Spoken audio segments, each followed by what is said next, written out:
Light the beam! Light the beam! Light the beam! Light the beam!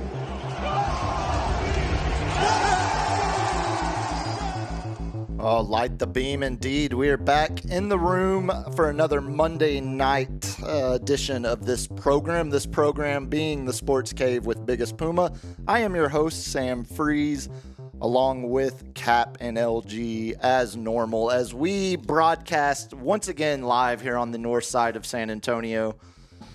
Only 24 days away from NFL opening night now.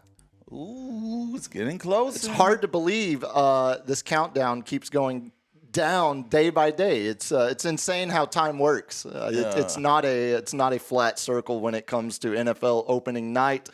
I had my first draft yesterday, so I know it's getting real. It was a dynasty draft, so all you do is draft rookies. Okay, I was about to say, this is pretty early, is it not? Yeah, you just draft. I only 3 drafts in a dynasty league. You keep the whole team, and you have a taxi squad, which is only the rooks. You can only put rookies in there. God, taxi squad gives me PTSD. It gives me flashbacks to the COVID, the taxi squads that baseball teams had of like, oh, someone tested positive, bring up a guy from the taxi squad. Did they just travel with the team? That 2020 year, I mean, looking back on it, I don't think we actually talked enough about how insane like the bubble was. The NBA bubble or the NHL bubble or the baseball, like the World Series. I love the baseballs with the cutouts. Yeah, exactly. That was the best. Like that's what I'm imagining. Like, when we, growing up, watching ESPN Classic when it was still a thing, or now like a 30 for 30. Imagine the 30 for 30 in 10, 20 years on the cutout fans at MLB playoff games. So you want to know what I did? Me and a couple of my friends did during the non-sports, the early days of COVID. We throw Madden on, and we go computer versus computer. And then we sit there and watch it like a real game, and we make bets on it. And be like, all right, shot, he gets the first down on here. And okay, that's even better. Betting on the that makes it again, I think in 20 years when kids look back, essential worker, the liquor store. When kids I was a FEMA approved emergency broadcaster. With the card and everything, because there was all the fear that they were going to shut down the highways, not allow people to leave their houses, all of that nonsense. Yeah, a bit absurd. Also along the lines of absurd, not only are we 24 days away from NFL opening night, it is also National Play in the Sand Day. Okay. Does that one not do anything for you? How about I guess the beach. I like those sandcastle competitions that they have down there, like Port A. So San Pedro. We always end up for whatever reason, we go to the Port A about the same time every year. Isn't it Labor Day that they do it? I think so, before. The last 3 years, we've gotten there the week before the competition. So it's as they've moved all of the sand into place. Good sand. Exactly. It works out. Good sand. It works out. So I don't know what it is about sand today. It's also National Global Kinetic Sand Day. A lot of sand. Whatever nerd came up with that, it says founded in 2020. Get out of here, nerd. Yeah, exactly. And then for the parents listening, watching, following along, it's National Sons and Daughters Day. Feels like that one could be split up. I didn't get a phone call. No, Dad, you told us. Yeah, I don't think your kids probably tuned into the PR. This website that I pull all these from is literally this was like basically a like PR Bible of sorts when we were looking for BS holidays my God. Like, okay, it's National Sand Day. Do any of our restaurants have a beach volleyball court or anything that we can tie into?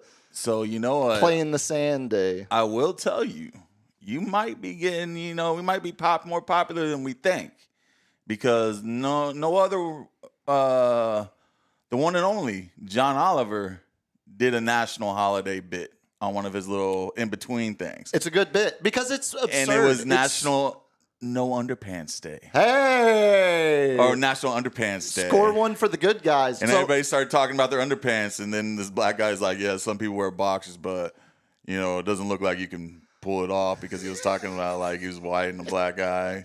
Talking about Magnum Dong. Look. Magnum Dong. Okay. Also, I got caught up on Sonny after last week. LG shot my wheels off with the Frank drop during the lightning round. There are few things better. I mean, you remember speaking of John Oliver and local stations when he was selling the Nazi sex blankets. Oh, yeah. That was like produced using German technology from the late 1940s. And you're like, whoa. Yeah, and he went on all of those lifestyle shows and pitched the blanket. And few things are better than the local mid-level market. When it said anchors. Whites only, I thought it was on the washing machine. Yeah, so confused. So confused. Coming up on the show tonight, we got a lot to get to.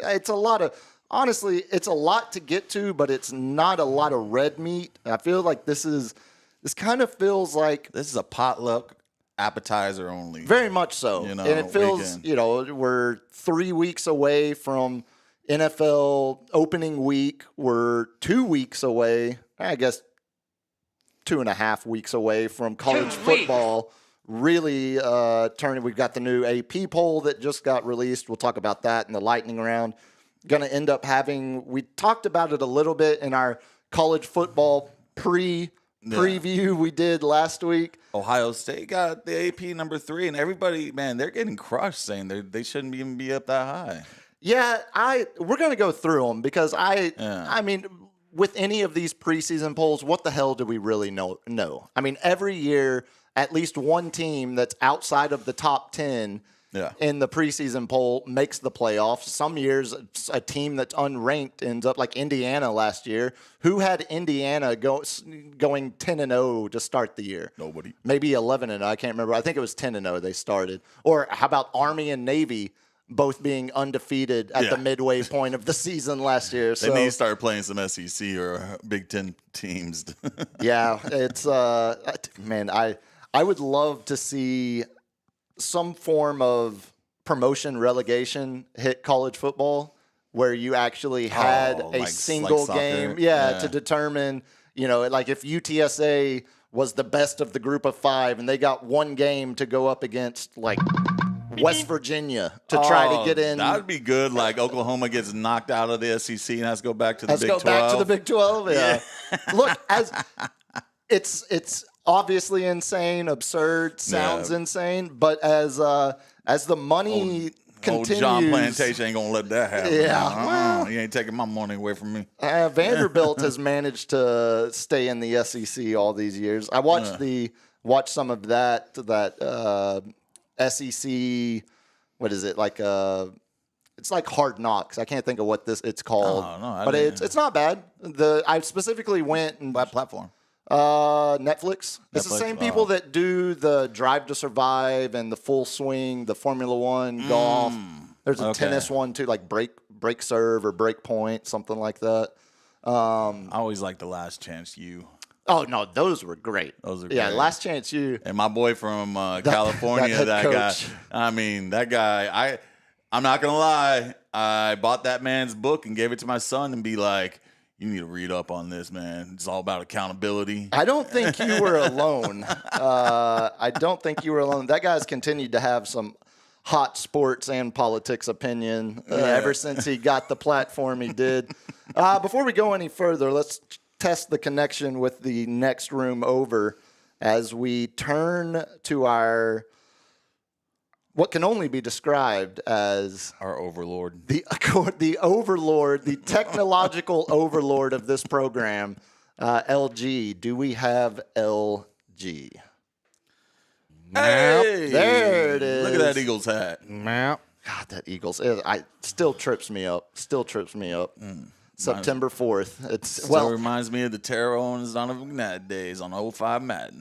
It reminds me of the fact that I saw over the weekend Randall Cunningham. I forgot he was the punter at UNLV. As he was an All-American punter and quarterback. Speaking of old Eagles, LG, tell the good people how they can help support us here.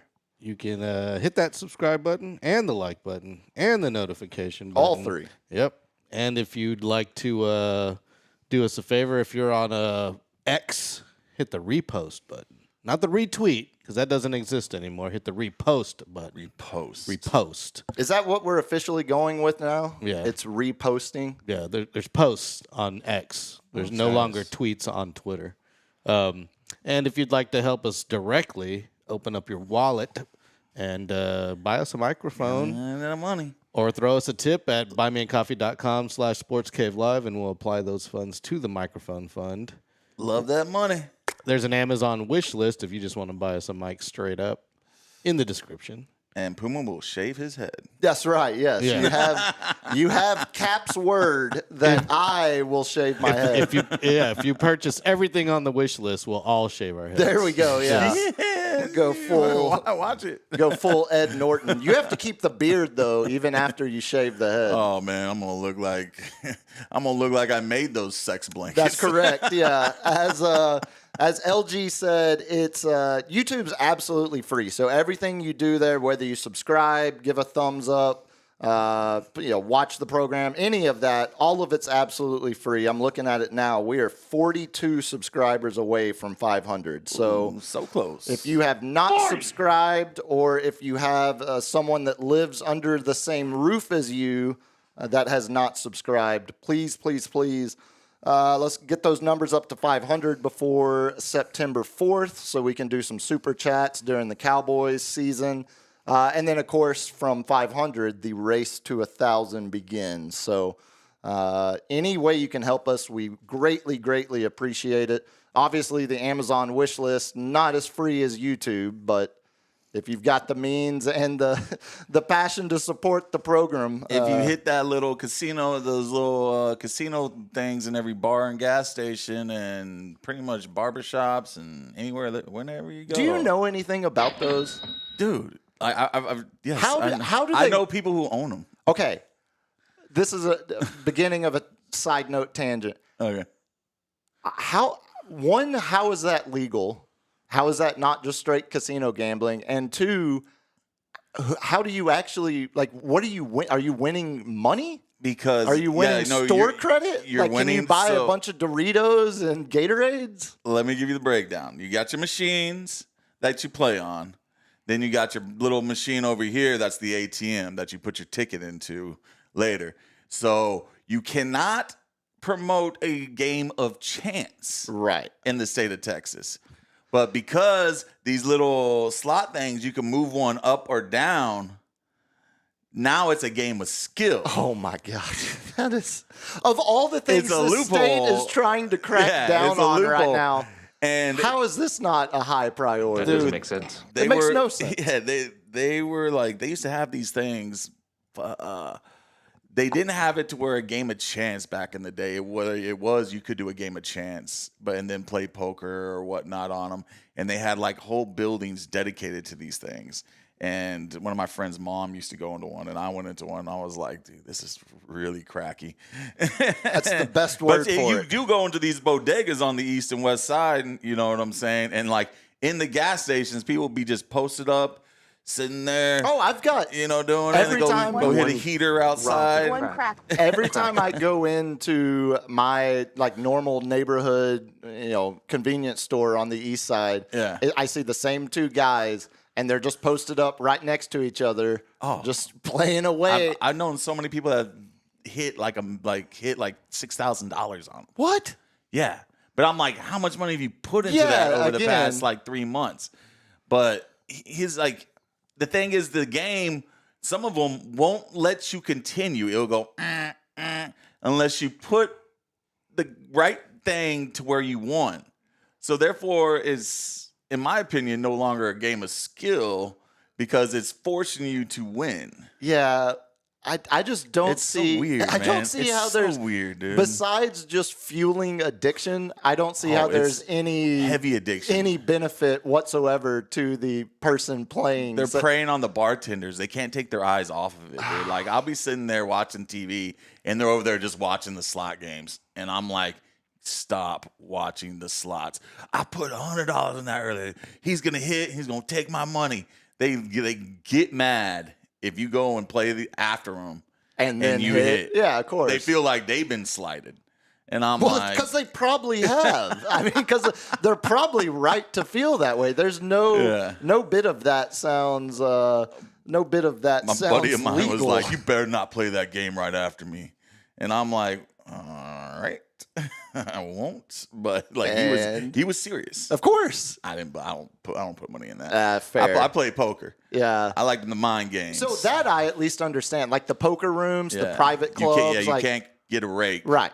I get that. You're buying time to be in there. But I've never understood. You can do whatever you want. The slot machines. Again, in this state, as we're cracking down on, THC plus whatever. That's going CBD. into effect September 1st. Yeah, that's what they say. You thought Greg Abbott was your friend. Wheels is not your friend. I saw the, what's her name? She ran against Sid Miller a couple election cycles ago, Sarah Stogner. She's a district attorney out in West Texas. If you remember, she is the Republican who rode an oil derrick topless, just wearing pasties in the campaign video. Yeah. I might still follow her on X, and I might and her OnlyFans when her political career see some of her bust. stuff reposted, as LG explained to us. No, she's got good policies. I'm a fan of her policies. I like two of them. They're solid. She's got two main policies I'm a fan of. Policies. Well, she drove into New Mexico and bought a joint and then smoked it live on TikTok or something. You know what all of the politicians are doing now. Gosh, she's so edgy, man. So it's hardcore. It was a very come and take it moment. Yeah. Come and take it, Paxton and Abbott. I don't think it got her anywhere, but it got some attention. I saw it. No, in the main segment tonight, we're going to talk. Speaking of female politicians, we're going to talk a little bit more about Project Marvel, because the mayor spoke for an extended length of time, did a little press conference. She is losing the battle in City Hall right now when it comes to Project Marvel. And I don't think we've kind of glossed over the overarching idea of Project Marvel. But Jeff Garcia put out two different clips, about 5 minutes altogether in length, where for the first time, I feel like we've actually gotten some of her direct thoughts on it. Because we haven't heard her say she's against it, but we also haven't heard her say she's directly for it. And so she elaborated a little bit more. So we're going to talk about that in the main segment. Got Cal notes along the way. Got to talk about the first preseason game, of course. A little weekend sports recap. But before we get into any sports, got some actual weekend doings to recap. I saw my pops earlier. Ooh, it was Thursday. Yeah, Thursday. Yeah. He was in town for he's working for the state now, working for the ag department out of Waco. So he was in town for a big, with them drones flying around. Exactly. He all of the what are the planes? Everyone there, the weather controlling. You know what I'm talking about? The weather balloons? No, not the weather balloons. Oh, the chemtrails. The old chemtrails. Yeah. No, he was in town for a convention that they had at the Henry B. So Thursday, after they were wrapping everything up, I got to see him. First of all, he is on a quest to get down to his high school weight. And this is the first time I have seen him seriously, first time since I was high school age, seriously try to, cut weight like a prize fighter. We're down 35 pounds, and I can barely recognize the man. Oh, buddy. It's pretty impressive. Now, man, you could take 35 pounds off me, and you're like, did you get a haircut? Yeah. That's kind of how I feel with my. I could be 220 or 250, and it looks about the same because we're tall. That helps. My old man. You don't even get to talk with us fat people, man. Oh, I don't know. We got our own club. You can't sit at our table. At least let me be the bouncer. No, I don't even. You got to hit that 3, dog. Got to hit that 3. Okay, I've never hit that, but there was a time where I was close. somewhat close. Still not that close, but no, he is. He's on the old Ozempic. Hey, I ain't gonna lie to you. Oh my. Quick results. Like he's seeing some. It's like a fourth of what you ate. I took the Moderna way back in the day because it was like my doctor was like, "Hey, you want to take this?" and blah blah blah. It's $20, and I was like, "Okay." And then I took it, and it was like, and you get all the side effects, but I'm not diabetic or anything, so it was like I was taking diabetes medicine with the peptides. That's what gets you down. So now what everybody's making is peptides with a compound. And they put like a B12 in there or some other It's a lot of science. A lot of science mixed in with, vaccine stuff. I'm playing. I was about to say, science mixed in with vanity. Yeah. With a dose of... It does make you just not want to eat, man. So that was what he was... that was the main thing. Like a quarter what I normally ate, like especially after like coming home all a little tipsy. Right. And, that DoorDash don't get called too much anymore. The other side effect, though, was... Hector is pissed. Hector's... You're costing... Hector's trying to put his kids through college. Like, you're costing... how about a state school now? Yeah, exactly. No, the other side effect, besides curbing the appetite, I could tell after that first margarita... Oh, he has nothing on his stomach. Yeah, I know, and you gotta watch it exactly. You gotta watch it. Sip your drinks. I'm having the debate of like, well, I'm enjoying seeing my dad. He's gonna have to drive 3 hours north to go home at some point. How much more do we need to leave? Because so what kind of a I'm not saying your dad's drunk, but when he's drunk or tipsy, you got like the three types: the angry, the loving, and then the reminiscing. I'm sure there's a bunch of different types I'm missing. I'd say between those three, definitely more of the, definitely not even as much loving, but just more like he kind of becomes like Jackie the Joke Man.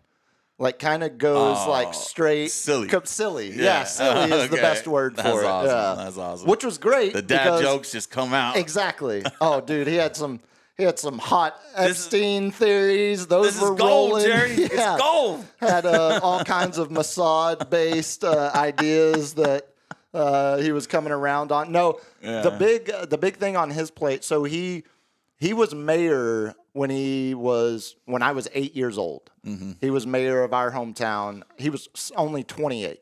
Young mayor, right? Yeah, when we elected young people. That's right. His dad, my grandpa, I never met him, but that's who I'm named after. Like if you ever see, every now and then I'll post a picture where it's like, elect Samuel W. Freas, county judge.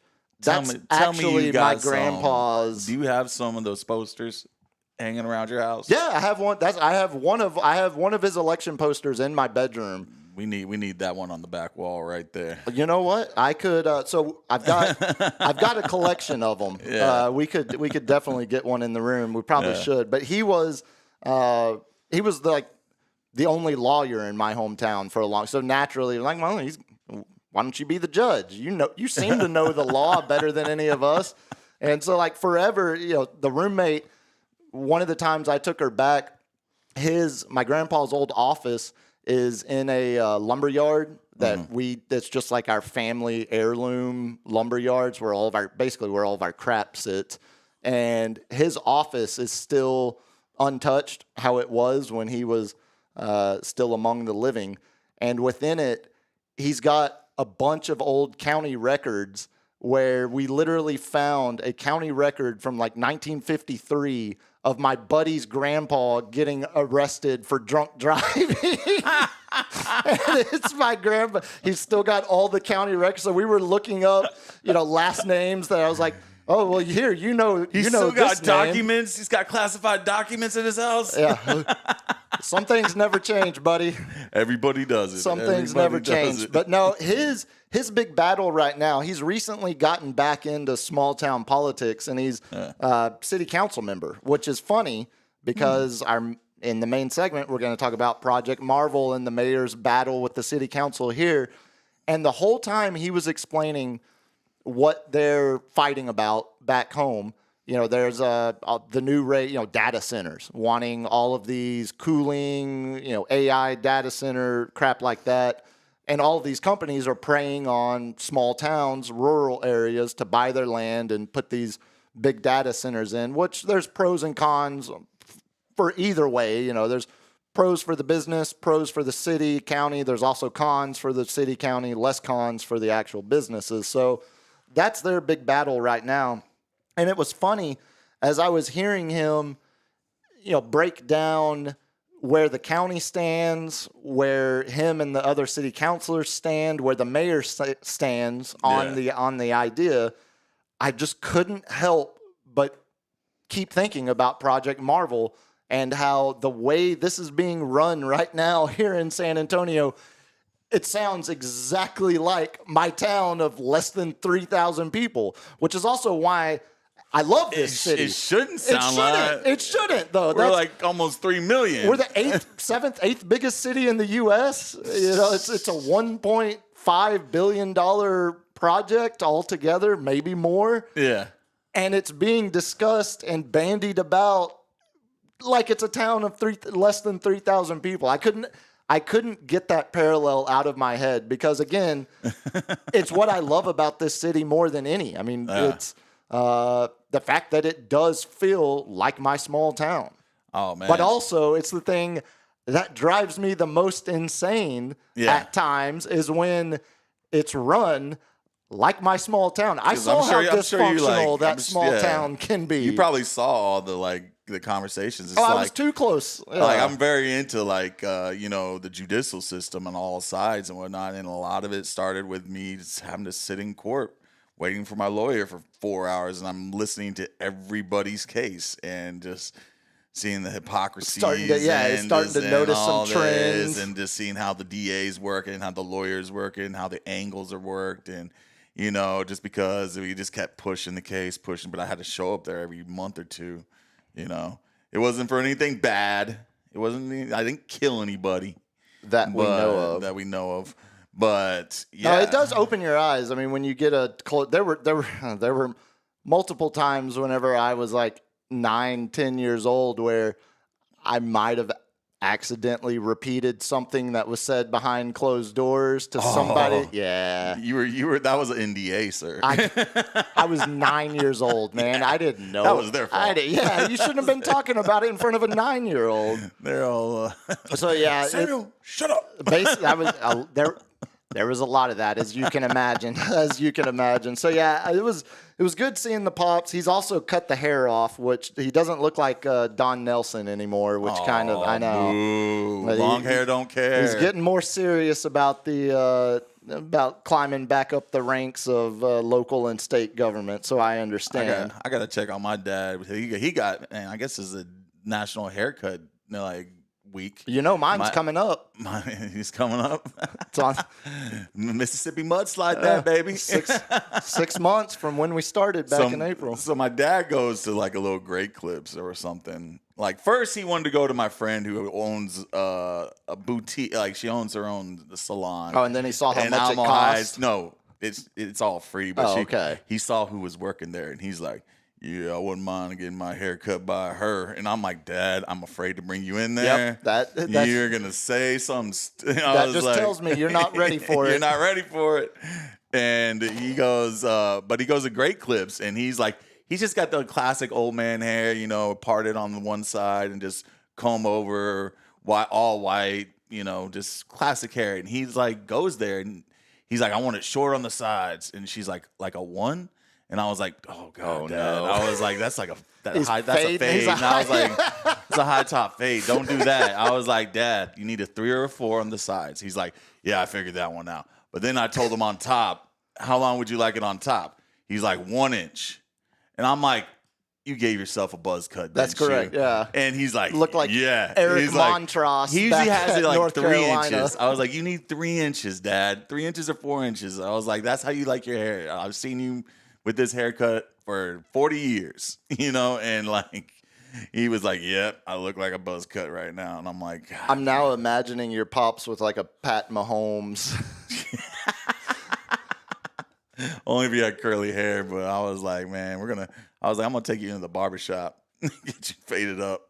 Yeah, let's see it. Report back. I would love to see the results of that. Oh, man. Elsewhere around the weekend, this was fun. Friday night, we're sitting on the couch. We're about to go to my buddy's, who I was talking about last week. His wife had the art piece that was in the art show over here this weekend. Actually sold and donated it to charity. Nice. Yeah, donated it to Charity Bar. Very, very nice of her. Good stuff. But we're sitting there Friday night getting ready to go out, and Friday evening earlier, and all of a sudden the roommate starts getting text from old high school classmates like, "Hey, what time are you getting in?" And like, "Hey, looking forward to seeing you this weekend. It's going to be so much fun." And then Steph says something to me along the lines of, "I don't know what they're expecting of me, but multiple high school friends I haven't talked to in forever just messaged me on Facebook." And I was like, "Well, that's weird. Like, do y'all like? Is there something? Is there?" Like normally, is there a group text thread I don't know about? Something, right? And so because they messaged her on Facebook, she's never on Facebook. Yeah. And because they messaged her on there, she got on Facebook for the first time in months. Her 20-year high school reunion was this weekend. Yeah. As we're sitting there Friday night, she apparently had RSVP'd back in June. And then had just completely forgotten about it. Which also, I mean, what year did you graduate high school? 01. Wait. Okay, usually I don't like to give out that information, but 01. 01. What are you, LG? Was supposed to be my graduation. 01. Okay. Yeah. Oh, yeah, because y'all are the same year. Yeah. So I'm 04. Did either one of y'all go to your 20 years? We both went to ACE, bro. Perfect. Did you go to the 20-year, Lawrence? No. Okay. Stay strong. I'm good. I feel like what am I going to tell him? This is one of those differences. Well, and also, like, is a big circle jerk when you grow up in a small town. Oh, okay. Versus like, what was y'all's graduating class was hundreds. Steph's was 300 and something. Our graduating class was like 20. 7. Yeah, I mean at ACE. Yeah, fair. The closest I ever got was ISS. Never hit the ACE. But the ISS. That's just for a day 3 or days. two. Yeah, 3 days max. Or you get a stint like me with 3 weeks. But we had, what was her name? Miss Ramos? Rios. Miss Rios was the coolest IS. Like, she liked the bad boys. Like, and like we'd go over there and sit next to her and be like, Miss Rios, we're going to hit that 3-foot bong in the closet you got over there. And all like the freshmen, and they'd be all like, I'm like, shut up. Scared to death. I'm like, shut up. You don't get to talk. I can't imagine being some little poor, scared 15-year-old freshman in an ACE classroom with you and LG. No, it was ISS. Just ISS. Okay, fair. So we weren't supposed to be talking, but Miss Rios is bored off her ass all day anyway, and like I'm in there for 3 weeks, and I'm like, we're going to be seeing each other for a while. Yeah, just get used to this energy. And I'd go in there and just skip class and just go in the ISS. No and be way. Like, yeah. She was the best. You willingly chose the irony of choosing to skip class to go hang out in ISS where you would have been sent if you got busted for skipping class. I was like, I think unstable. It's when they were guarding the blue bars, and if you're old school Mac, you know what I'm talking about. Yeah, there you go. No, it shot my wheels off because the idea of having your high school reunion any week other than homecoming weekend, that was where I was like, it's not even football season yet. What are y'all? Oh man.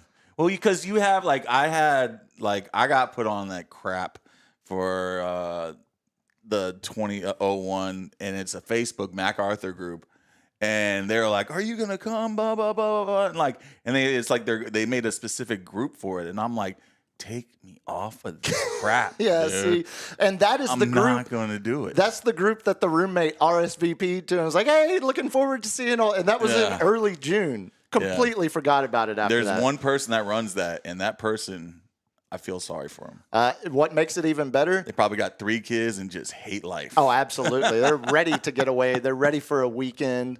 Back living the nostalgia, back when they thought they were a badass, whether they were or not. No, what makes it even funnier to me, Steph was their class historian. On top of all, you had one job. That was her job. You had one job. She has all the pictures. It's great. But alas, we did not make it to Lubbock. Instead, we ended up starting the 3-part Osama bin Laden American Manhunt series on that. It's pretty good. It's actually pretty good.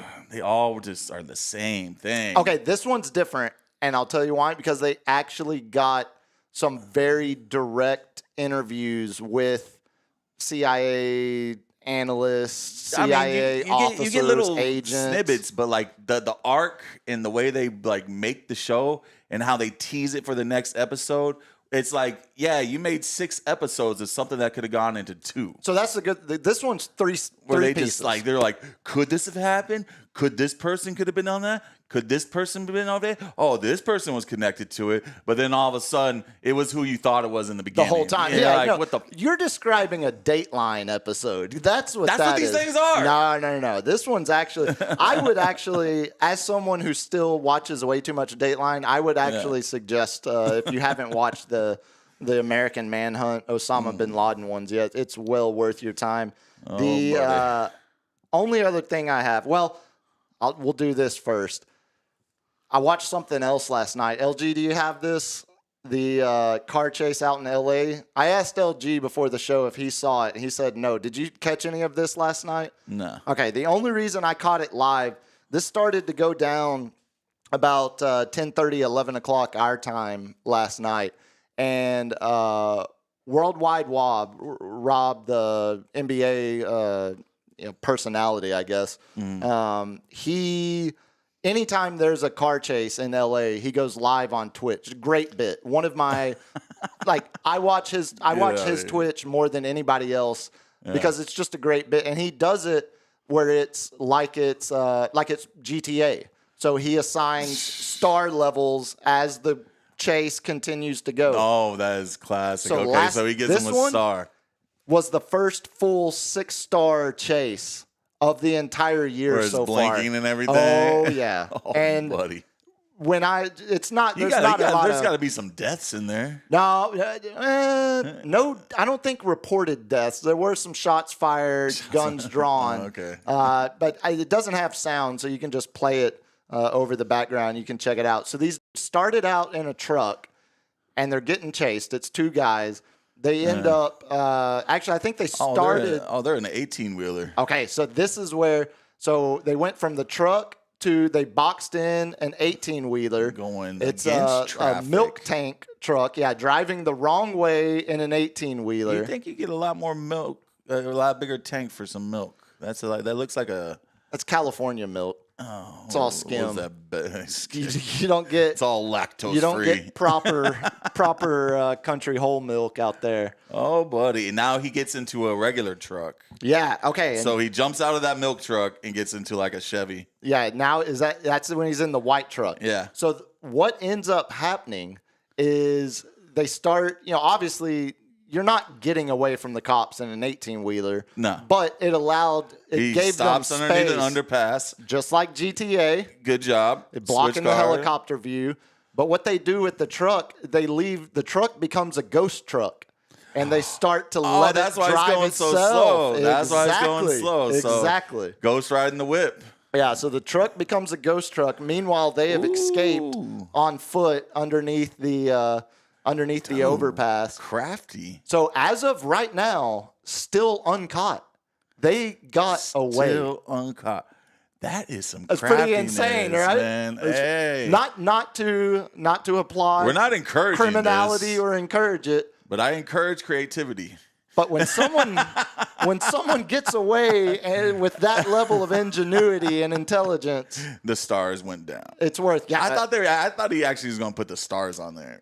But his Twitch stream that was just a clip from the live news feed. That's good. Yeah, his Twitch feed was pretty funny last night. That was pretty good. No, man. It might be because as they were progressing along their route, it was. At first, it was like, oh, these guys are idiots. They're taking an 18. And then it was like, wait, hold on. And at one point, it looked like someone had stashed another vehicle for them. Yeah. So they stopped and immediately were in less than like exactly. Yo, I'm coming up on 60 on 421, man. Put your whip right there. Get out there. I'm gonna be there in 10 minutes. I'm gonna keep them chasing. Oh man, you got me ideas now. No, it was that was quite a bit of fun watching live last night. Yeah. The only other thing I had from the weekend, I got yelled at by a stranger again. It's been a while. It's been about a month. Get out of here, you hippie. Yeah. I don't consider what I did a big deal whatsoever, but there is some part of me that can understand the stranger's anger towards me for doing it. So I want to present an unbiased case to the two of y'all and tell me if I'm crazy or if I'm just the a-hole here, because I kind of fear I already know the answer. So it's hot as balls, as we all know, a very scientific term. Yeah. Well, it's finally hot. It's finally August heat. It's finally summer heat. Especially with your non-wearing ass. That's correct. That's correct. And balls be extra crispy. So this day I was wearing jeans because we were about to go eat dinner. I try to look presentable every now and then. I had to stop and get some gas. So I stop at the pump. I get out of the vehicle. This is very climactic, yes. And I start pumping gas. Just like I said. Just pumping gas. Just pumping gas. Pumping away. All of a sudden, the guy right next to me yells, "You idiot, your car's still running."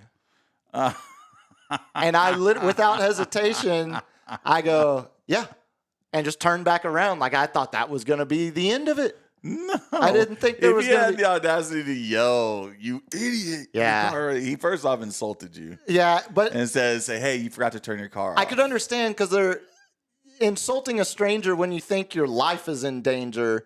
I don't feel like he was the kind to just, like he wasn't, it didn't seem like he was the angry, teed up guy that's always looking for conflict. Like it was more of a like, "Hey, you idiot, your car's still on." Like he's panicked, you know, like not as like harsh towards me. But definitely, he's been living in a bunker for 20 years. Definitely called me an idiot. So that was my question. Am I the only one that every now and then still pumps with the car running? It's not. I usually. If it's hot outside and I'm wearing jeans and a dress shirt. Yeah, I'll get back in the car. That's exactly what I did. But I usually go inside and get like a water. Like I give the gas station their money because that's where they make their money. Fair. But.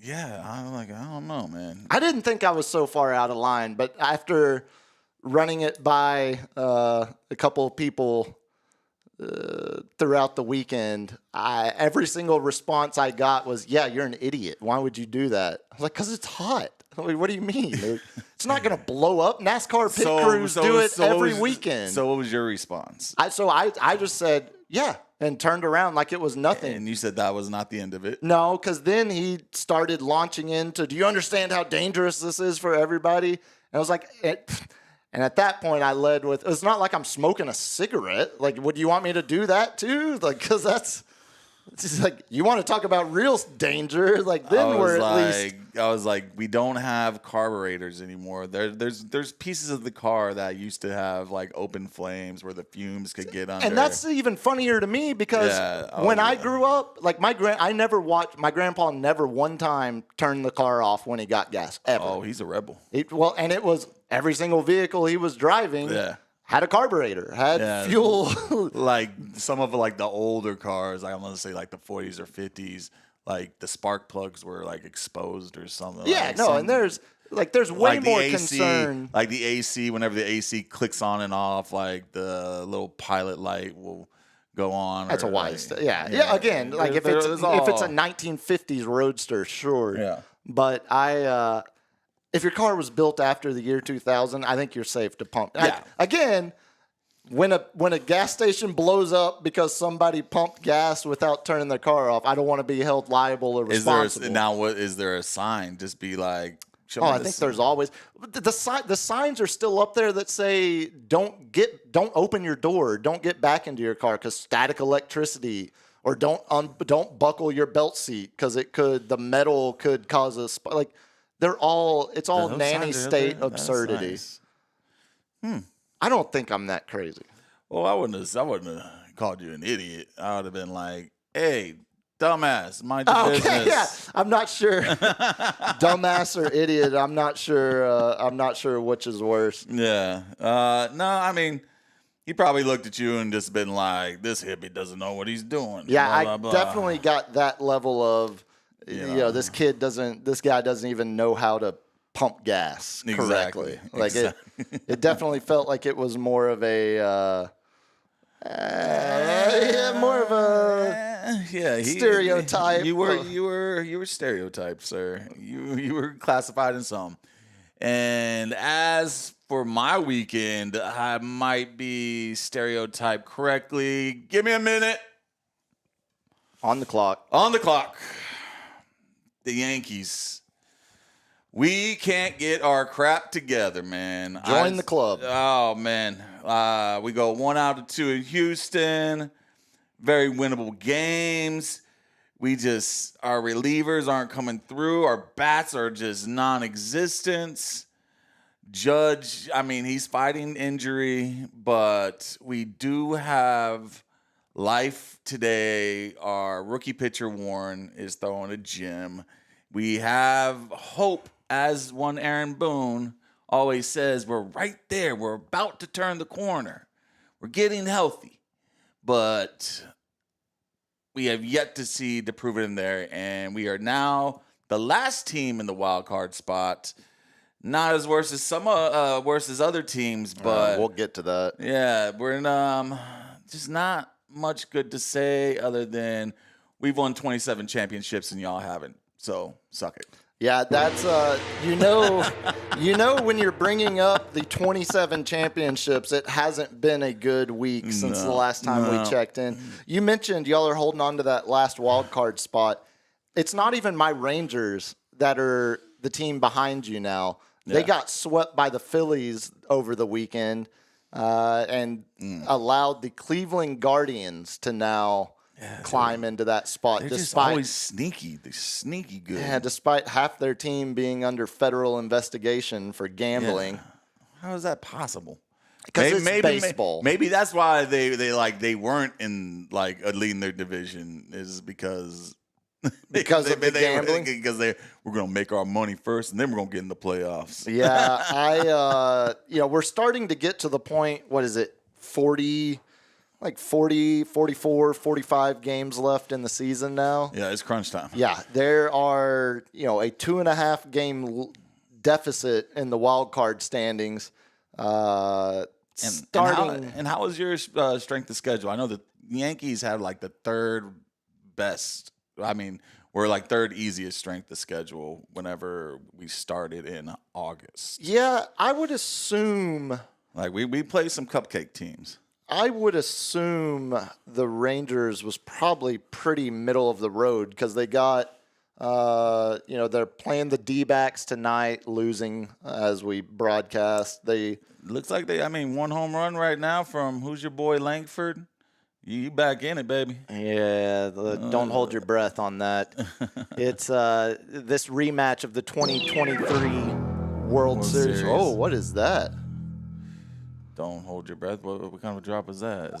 It sounded like Space Ghost. Breaking news drop. Oh, okay. Shout out to Wes Harkins who just bought an accessory off the Amazon wish list for us. Dude, Wes. Thank you, Wes, man. Appreciate that, Wes. Supposedly it arrives tomorrow. Gotta love that Amazon logistics. Hey, buddy. Got some. I actually have some Wes-related content in the lightning round. Wes is a proper Texan himself. Loves little bull riding. Class of '88 out of Judson. Doesn't mind having his info out there. I taught at Judson. These kids are wild. I like the breaking news sound. I feel like. It freaked me out. Yeah, I know. Well, it served its purpose then. If it gave, if it caused us both to stop down unexpectedly. Well, thank you, Wes, dude. That's awesome. I feel like we need more random breaking news now. Breaking news. Guess what's up? I was like, I don't know if you want to get to what I watched over the weekend after. Yeah, fire away. What you got? I don't want to talk about the Rangers are bad. I'm about ready. Uvalde was the last hope, and he gave up 3 home runs in the first 3 innings tonight. Until they do good, I don't want to talk about it. I had to turn off the TV for the Yankees. The Rangers have had 2 good weeks all season. Yeah, well, and I can't say much because we had a great 2 months. I can't get my hopes up. Oh, my God, Wyatt did just crush that. You called it. Oh, look at you. Look at you. Look at you, that. baby. Look at that. Look at that. Wes, all of a sudden we get breaking news. Wes buys something off the Amazon wish list. 16th home run of the season. You predict a Wyatt Langford 3-run home run. Okay. You know what? Let's talk some more baseball. No, tell me. Yankees won today. Nice. What else you got but from the weekend? I did watch me some Bill Maher, man. Love me some Bill Maher. You're dude. still full Bill Maher? Oh, I love Bill Maher, man. He keeps it real, dude. He gives both sides the get ass chewing they both need. You know what I'm saying? I liked. He's never turncoated on his convictions. It does feel though slightly like he has leaned harder into they're trying he talks about he talks about it like the right's trying to champion him more. Yeah, but it's only because the left has gone weirder and weirder. Yeah, that makes it easier about their main subjects. Like if they talked more about environmental stuff than transgender kids and they're taking the bait. You know what I'm saying? But that's a good way to put it. They're also feeding into it, so it's easier to make fun of him. He's a comedian at heart. That's his job. He's like, if you give me the material, I'm going to talk about it. And he said, and most of the times it was during George Bush. He had a lot of material. Obama didn't give him much. But he was more of a central, and he did wear a tan suit. You remember when a political scandal was a vice president adding an E to the end of potato at an elementary school spelling bee? When Dan Quell misspelled, simpler times. Anyway, what was Marv? Nah, so he basically went on his final tangent, is what I've been talking about for so long about our AI overlords. Oh, God. They blow smoke up your ass. If I ask you a question, why do you hate Allen Iverson so much? when they sit there and you ask ChatGPT something, it doesn't have to be, "Hey, great question," or "Nice topic." It's so. It just makes you and then he started talking about how everything is the audible crap where it's oh, you're doing so great. I just learned how to say biblioteca, man. Come on, give me a break. And it's just all constant positive reinforcement and how it's drifting onto our youth where I've seen it with my own kid where it's well, you don't give me enough positive reinforcement. And I'm like, you did what you're supposed to do, bro. Do I need to tell you good job after everything you do? How silly is that? You ate a great meal. How about that? Here's a 5, But this is what the AI overlords are teaching our kids and stuff like that. And now, what was it? You got, it's just that the constant ass kissing from it bugs the crap out of me because it's doing it to, it's a mind control thing. It's a way to sit there and brainwash you. Positive reinforcement. Think of the ape. Do this, get the A, I get a treat. Do this, boom. We can teach anybody that. We can teach a dog to sit on command with little treats. That's positive reinforcement. And we brain control them to do what we want. And we don't need that with humans. With humans.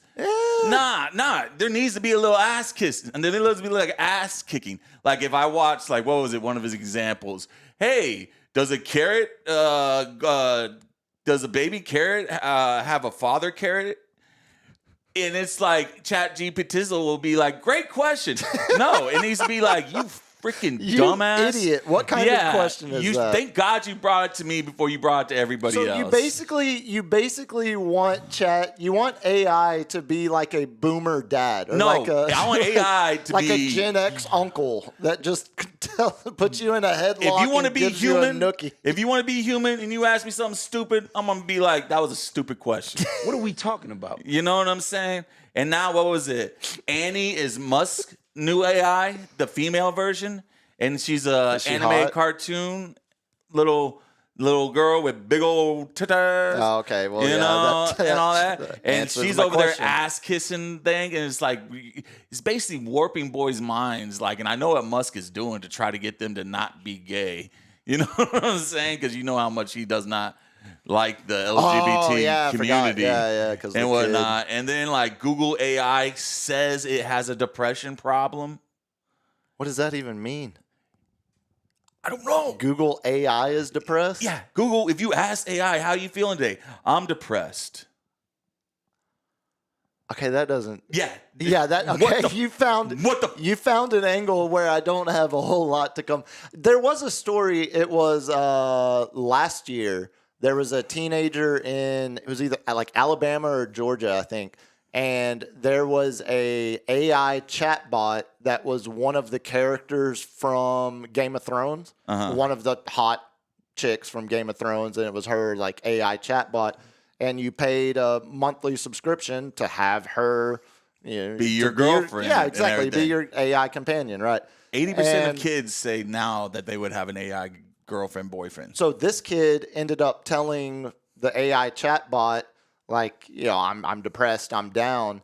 And the AI chatbot of this character from Game of Thrones ended up convincing the kid, come join me in the AI. And he is no longer with us. And it was a massive, massive lawsuit. I remember. So this episode. I say that like this episode of Bill Maher. Somewhat serious. They brought that up because this episode of Bill Maher actually had two great hosts on that could be on both sides of the spectrum, but they agreed with 80% of their views was Dr. Phil and Stephen A. Smith. What you need to do, Cap? Yeah, you need to get these kids off the AI. Just because you talk real fast doesn't mean you're right, And of course, Stephen A. Smith's going off, but like he's just like, should people take therapy advice from AI? You're doing a really poor job. I was somewhat interested in it, but now that you're telling me it's Dr. Phil and Stephen A. Smith. Oh, it was good. This one was good. I can't think of two people I would rather. But then you have Bill Maher in there. Bill Maher, he's the glue that makes it good. Fair. You know what I'm saying? It was a Florida 14-year-old, and the mom ended up suing it was a Denarius. Yeah. Chatbot. So there's just so many problems. It's making the kids not like, oh, I can just sit here and talk to my AI and be mentally stimulated while it's blowing smoke up my ass the whole time, thinking I'm the greatest thing since sliced bread. It feels like instead of being like, no, you're a socially awkward little twerp. Yeah, you need to that thinks they know everything. Have some social experiences to adjust your perspective. Yeah, exactly. Like until you go out to the real world and realize everybody's looking at you weird and you get your ass kicked for saying something stupid. As to go back to you old enough to talk, you old enough to get your ass kicked, as what Bernie Mac say. But R.I.P. Yeah, so that's where it kind of like, man, that just grinds my gears. And then maybe a little teaser. Our producer overlord scared the shit out of me with some AI little pictures that he sent from our Colorado Wu-Tang trip. And I was like, I didn't do that. And he's like, no, that's all AI. And I'm like, but one of them was freaky. It was like I was a dog or something. Yeah, he was showing. We might have to play some of those Wednesdays. That thing, I literally dropped my phone, dude. I was like, what the? I thought I was having a mental stroke or something. That's kind of what it looked like. Because I was like, ah! You looked like you had the rage virus, like you were a zombie. I'm like, dude, this is not fun. Like, who would be like, hey, this is awesome? LG thinks it's awesome because he sends it to me and laughs. I feel like we gave up. We gave up on the mental well-being of society when we let social media run rampant. Like I think I had a nightmare of that last night. Exponentially is that exponentially. So hey, Twitter world. That's right. Just prepare again. I can't trust my eyes because literally one of them is us laughing in the elevator, and I know we were all maybe partaking with totally legal marijuana. It was and Colorado. I was like, and it's all of us laughing, and I'm like, we weren't laughing. But we were all like a little tipsy and high. And he's like, no, that's just AI. Yeah, there's I was like, oh my God. some of the there's a great Black Mirror episode because there's a great Black Mirror episode about everything. Yeah. About like bringing back to life old memories, Keep those locked away, man. Yeah, and I don't need to take a still image from 1970 and have it like played in real life. Oh, that'd freak me. No, very creepy. But again, I think you're going to lose that battle. I'm losing it, dude, and I'm going to lose my mind, and I'm going to shoot the drones, and I'm going to do all this going stuff. back to our conversation last week, you're going to end up being the Unabomber, but just against I'm buying my AI. own property, dude. I'm getting a bunker. I didn't want to be this guy. Mailing packages to data centers like the one they're going to build in my hometown. I'm going to catch that drone and put a little bomb on it and just like send it back. Good luck Allegedly. with that. Allegedly. Good luck with that. Yes. I'll take one out the sky. You want to do some Cal notes before we get into the main segment? We've been going for an hour here. Yeah. We're not going to break down preseason football. First of all, it was barely anybody. The starters, were Cincy, Burrow actually played like 10 snaps, and everybody was freaking out about that. Well, because that's absurd. But also, they have a horrible start the last 3 years. Exactly. Yeah. You can't start 1-4, 1-3, and crawl out of that hole every year. Yeah, 1-5. The other end of that spectrum, though, is what the Cowboys did, where only 3 of their top 30 players. Mm-hmm. It was 5 of their top 32 played in that game. Yeah. But 2 of those 5 were Aubrey and Anger, the kicker and punter. So you can't even count them. 3 of their actual players, no offense to the specialists, but 3 of their actual players of their top 30 played in the game. Yeah. And to make it even worse, Tyler Booker, the first-round pick out of Alabama, the guard, he was the only first-round draft pick from this most recent draft that was a healthy scratch in week 1. So the Cowboys, and I understand you don't want to get the guy hurt because you don't have anything behind the guy. You've already given a rookie a starting job. It worked great with Tyler Smith. It didn't work so well with Tyler Guyton. Yeah. You're doing it again with Tyler Booker. I understand your quarterback, like Joe Burrow playing 10 snaps. Yeah. I think that is equally as ridiculous as your first-round 21-year-old offensive lineman playing 0 snaps. That, I want to see. We know what you did at Alabama last year, but didn't Shaw's left tackle? Didn't he go down already? Yeah, Tyler Guyton. Yeah, and now it looks like Philly's right guard. Yeah, he looks like he's got a meniscus. Yeah, he's still. I was reading. They're looking for options to make sure they're trying not to be out for the season, but. You get a little worried when your linemen start going down. Yeah, the that trenches. was Landon Dickerson. Yeah, Pro Bowl guard. And that was at practice. They're saying with Dickerson though, he's still a minor procedure week to week. So they were still aiming, looking at opening night, managing the injury instead of full blown reconstruction. Of course, yeah.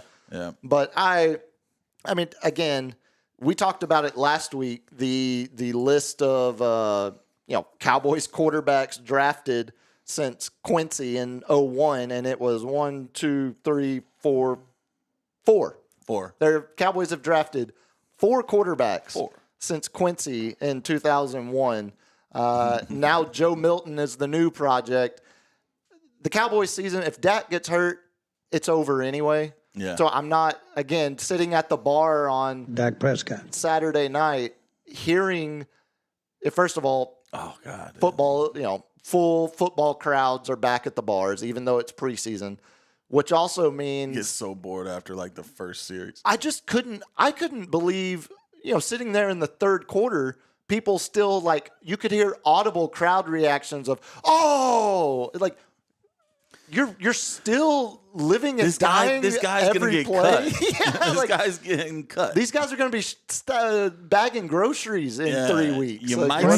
You might see him on a special teams play. You know what I'm saying? Yeah, I literally heard a guy about halfway through the second quarter tell his buddy at the table next to us, "Man, I really thought Joe Milton was going to push Dak this year, but it just doesn't look like that's going to happen." And again, I'll tell you one thing. What was it? Mac Jones.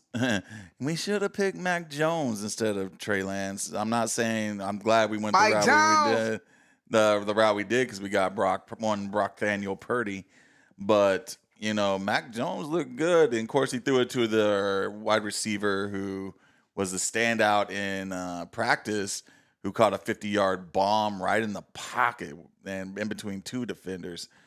But now he's out with a high ankle sprain. So he's probably not going to be ready for the first game either. Yeah, I just – there's, again, wake me up on September 3rd. So I can get ready for September 4th. Yeah. I mean, no injuries, but also I want to see the rookie. I want to see if you're under 25. I want to see the rookies. I want to see you play some snaps. There's not like my rookie. You got to learn. Nick Martin was so underwhelming. We saw his speed, but it's just his horrible routes on like the passing routes. His horrible decision making was just. You can tell that he did not play last year. And I hope that changes because he was supposed to be our replacement for Dre Greenlaw, which he ain't that. He ain't that. But we did put up a touch. We did put up a tutty against Denver's first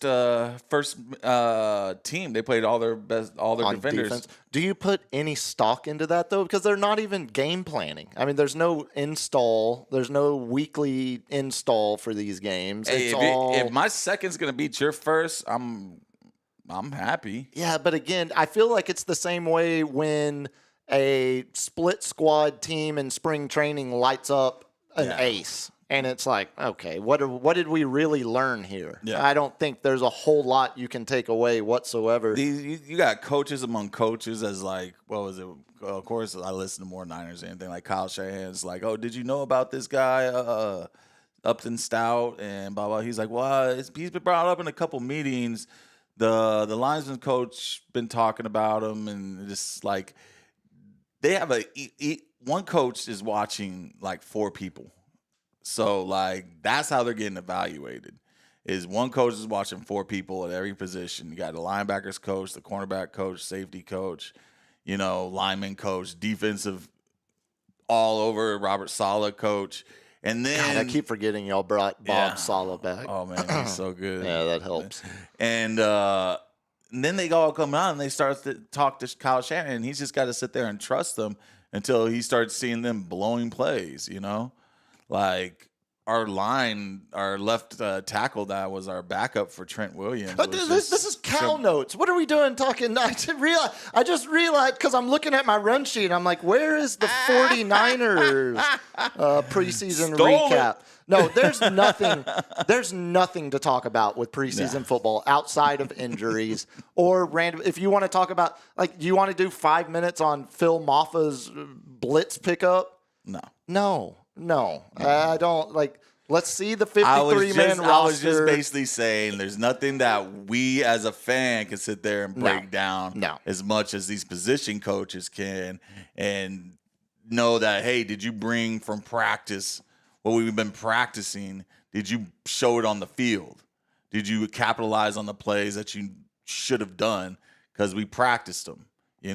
Yeah, and that's the only info you're going to get with these preseason games. That's literally the only. I mean, you're not getting anything out except randomly every now and then you'll see like a return specialist guy or something, and you're like, oh, he's actually maybe got something, And it used to be a lot harder back in the day. I remember when Ray Rice came out, and he had I forget, maybe Jamal Anderson was still there. But it was in his later days. But he made like 2 or 3 good plays in the preseason game. And I was like, huh. And I took him on a flyer on a fantasy thing at the very end of the draft. And he ended up taking the starting job and ended up beasting his rookie year. And I won that draft, and that's the only reason why I remember him. You know what I'm saying? Because I'm like Ray Rice, this even that little flyer I took. Like now when there's only 3 preseason games. Yeah. The first one, it's the whole combination of guys that aren't close to making the roster playing the majority of the second half. Yeah. The third one, you're not playing anybody because you don't want to risk injury. So really, if you're going to take anything away from any of the preseason games, the second one is about all you got. And even then, I still don't like.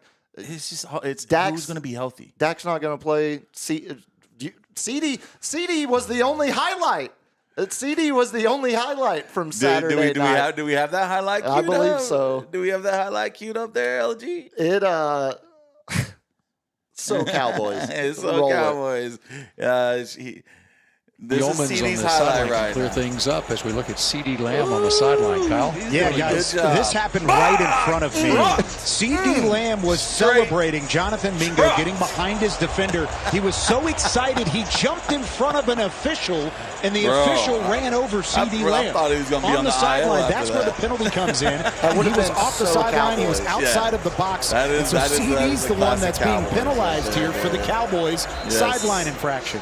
I enjoyed it. Yeah, that would have been very Cowboys to have. You're not playing any of your starters to avoid injury, and then you lose a starter for the year because he crashes into a ref on the side. You know what kills me most is like an OU that turns a Cowboy. It just makes my blood boil. As soon as they put that star on, I tend to forget what college they went to because, yeah, CD was a Longhorn killer in college. Okay, you know what? Something you can take from preseason, when your kicker kicks a 70-yard field goal.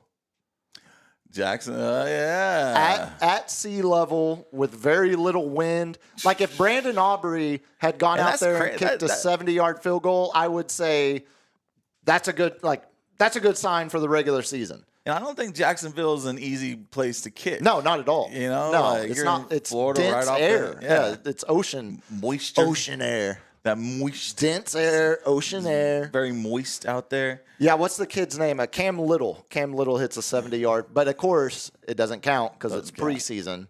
But I've had this. Do you think the coach is gonna call him out there for a 70-yard game winner? Why not? Why not? See, I've had this theory for a while where every position on a football field we've seen get bigger, faster, stronger. Yeah. Every single position, to the point of a stretcher getting called onto the field every single game. Like, did you see the Lions preseason game when they had I think it was Lions-Falcons, and there was a guy that got injured and looked like it was some sort of spinal injury like that on a kickoff. And so what they did, the very next play, they just hiked the ball, and then neither team played the down. So the clock kept running.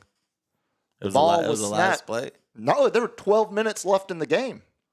They just snapped the ball and put it down on the ground, and both teams agreed not to go for it and just run the 12 minutes out. It was a pretty baller move. I didn't even know that. Yeah, pretty. I'll find the clip. I'm sure they're not trying to promote that crap. No, ESPN or the NFL league hates that because they're charging regular season prices for those tickets to preseason games. What about those advertisers going want their money back? Exactly, but outside of every other position getting bigger, faster, stronger, kickers seemingly have just gotten more accurate. Like we've, the record, 63, like Jason Elam was kicking it. Now we're, what was it? I think Tucker now technically has the record, right? 65 or something like that. But it hasn't moved a whole lot. I thought Zerline. Did Zerline get it? Someone's got a 67. No, was this, is it 67? 66, Tucker. 66. It was Tucker in 66. I thought 2 people had it. Yeah, Tucker and somebody else. Matt Prater had 64. Okay, 64 was the multiple one, but Tucker got the 66. Okay. Exactly, yeah. And so before he got canceled for getting them handies. Yeah, before he went the route of Deshaun. But kickers have just gotten more accurate for the most part. Yeah. Like that number hasn't moved a lot. I do think, as you've seen, like the punters now, half the punters in the league are Australian rules football guys. Yeah, rugby punters. Rugby punters that, the kickers, like Brandon Aubrey was a stud All-American soccer player at Notre Dame, drafted first round by Toronto FC, flamed out of soccer and just picked up kicking field goals on a whim. Hadn't done it since high school. There's so much computers and sports, like medical knowledge, how to like strengthen that ligament and how to bend it right. And this has to been like get a better. How do I get a better pendulum thing? Exactly, like golf. And you got someone over there doing like damn calculus and stuff, trying to be like, well, if he puts his foot a little bit at this angle, he should get a little about 0.7 more momentum. We used to have linemen kicking. Like now, like there's so much room for progress still with the kicking position. Yeah, Coach Reed kicking. See, the old punt, pass, kick. Yeah, I've said for a couple of years now, like the last really big jump in NFL, I guess, like individual position development, I do think 70-yard field goals are going to get to the point where a 70-yarder is like a 60-yarder, where it's like we know our guy has the leg to make it. It's going to go like this. What I think they're going to do is they're going to keep the field goal like it is, but they're going to make it 2 points. But if you want that 3 points, even more center. There's going to be 4 of them, like a fork. That'd be kind of a little gimmicky, but it make it like the arena football is real thin uprights because it's only a 50-yard. Well, also it's like the Australian League football. They have exactly like you're describing. There's a wide one and then there's one in the middle. The one in the middle is worth 6. The ones on the side are only worth 1. That's how they get to their 7. Yeah, increments of 7 like we play. No, I just think seeing a dude kick a 70-yard field goal, it's pretty crazy. It's pretty crazy. But in 5-6 years, it's not going to be. I don't think it's going to be because again, there should be like 5 kickers out kind there. of the last. Yeah, like I think Brandon Aubrey could kick a 70-yarder right now, and I think he's got the leg strength. You know who also got the leg for it, but I wouldn't count on him hitting it. Is Moody that we spent a third round draft. Yeah, anytime you're drafting specialist. To begin with, it's crazy. A crapshoot. Only one kicker got drafted because again, there's so many out there that are just like the best kicker in the NFC last year didn't kick a field goal from high school all the way till the USFL the year before he joined the Cowboys. Like you can find these guys in way more creative ways now versus what kicking. And it's such a golf thing where it's like where it's in your head. It's in your head. And at least the ones under, anything, if you miss under 50, that's pure mental. Yeah. Or bad, heavy wind or wet or conditions. Yeah. Yeah. And I love how they make it harder for the college kickers, but not the NFL kickers. It always made me like, why? How do they make it harder for the college kickers? Well, the hash marks are further apart. Oh, I'm with you. So it's more of an angle. Yeah, you're kicking. To me, that seems harder. You got Yeah, that makes sense. It would be. If I could go back, I've got a buddy who jokes about it all the time. And he's got, unfortunately, well, not unfortunately, he loves his kids, but he had all daughters. So for years. Unfortunately, he had daughters. Because they're not going to end up following in his dream. Damn it! Another girl. He wishes he could go back and just do nothing but he was an all-state running back, or not all. He was good. These genetics are going to waste. But he wishes he could go back and just practice nothing but long snapping. Yeah. And just be a long snapper. Yeah. Play 12, 13 years in the league, just snapping. If I had another kid, or I have a stepson, but I loved it when all the coaches, whenever he played football, they all came up to me. Which one's your boy? And I'm like, is he over here? But he's my stepson. Wrong genetics. And they're like, oh shit. Yeah. every year, and I'm like, in every sport, they always gravitate. They always end up because you got the first meeting with the coaches where they tell you everything that you have to, like what's coming up for the season and middle school, high school, and all that stuff. And I always made him do something, competitive. He ended up doing jiu-jitsu, which he loved more than anything, which I'm happy for that, man. Find what you love. Yeah, dude, jiu-jitsu is a great sport. And but like all the coaches would come up to me like right after it, dude, because they see my big ass up there, just 6'5", just looking like a lineman, and they're like, "Which one's your boy?" I'm like, fellas, I hate to break it to you. I'm sorry. Unfortunately, you are not going to be able to profit off of my third stringer. He's going to be your third stringer, but he will listen to you. A real coach on the field type. First one in, last one out. Great team chemistry guy. No, always talking. I'm like, listen to the coaches, man. Come on. Oh, no. I'll let Chat GPT teach me everything I need to know about breaking a cover 2. That was a good decision, but let's see how we can make it better.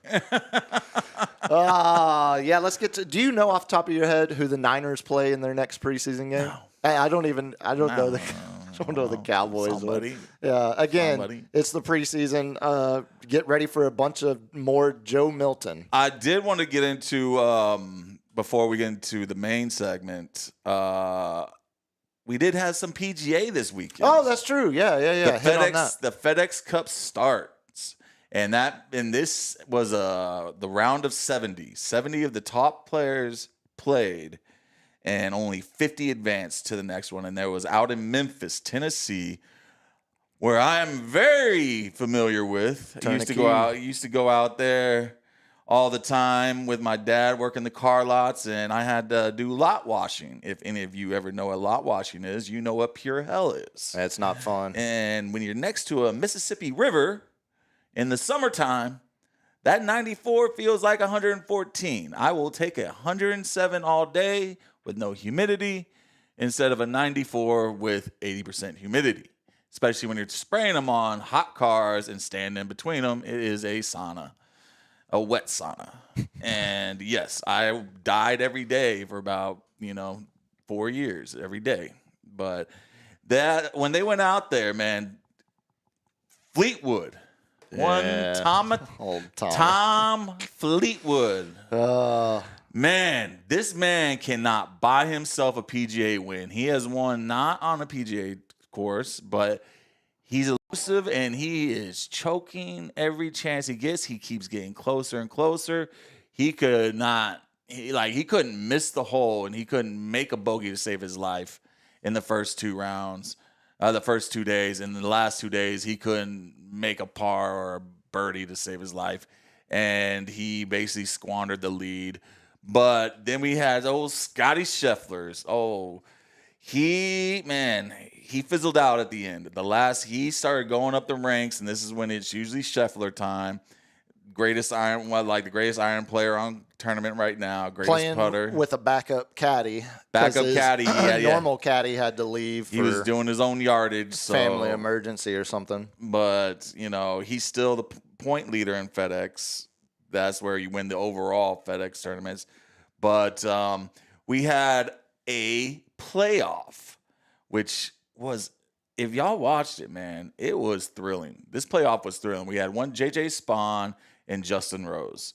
45-year-old Justin Rose, and I think 26 J.J. Spawn. I think he's a little older than that now, and right? we remember J.J. because he won the PGA championship. Yeah, J.J.'s up to 34 now. Oh, J.J. 34? Mm-hmm. Okay, so he got on when he's part of the Spieth and Rory crowd and stuff like that. So he was the ones that were behind the old ones like Vijay Singh, Mickelson, Tiger.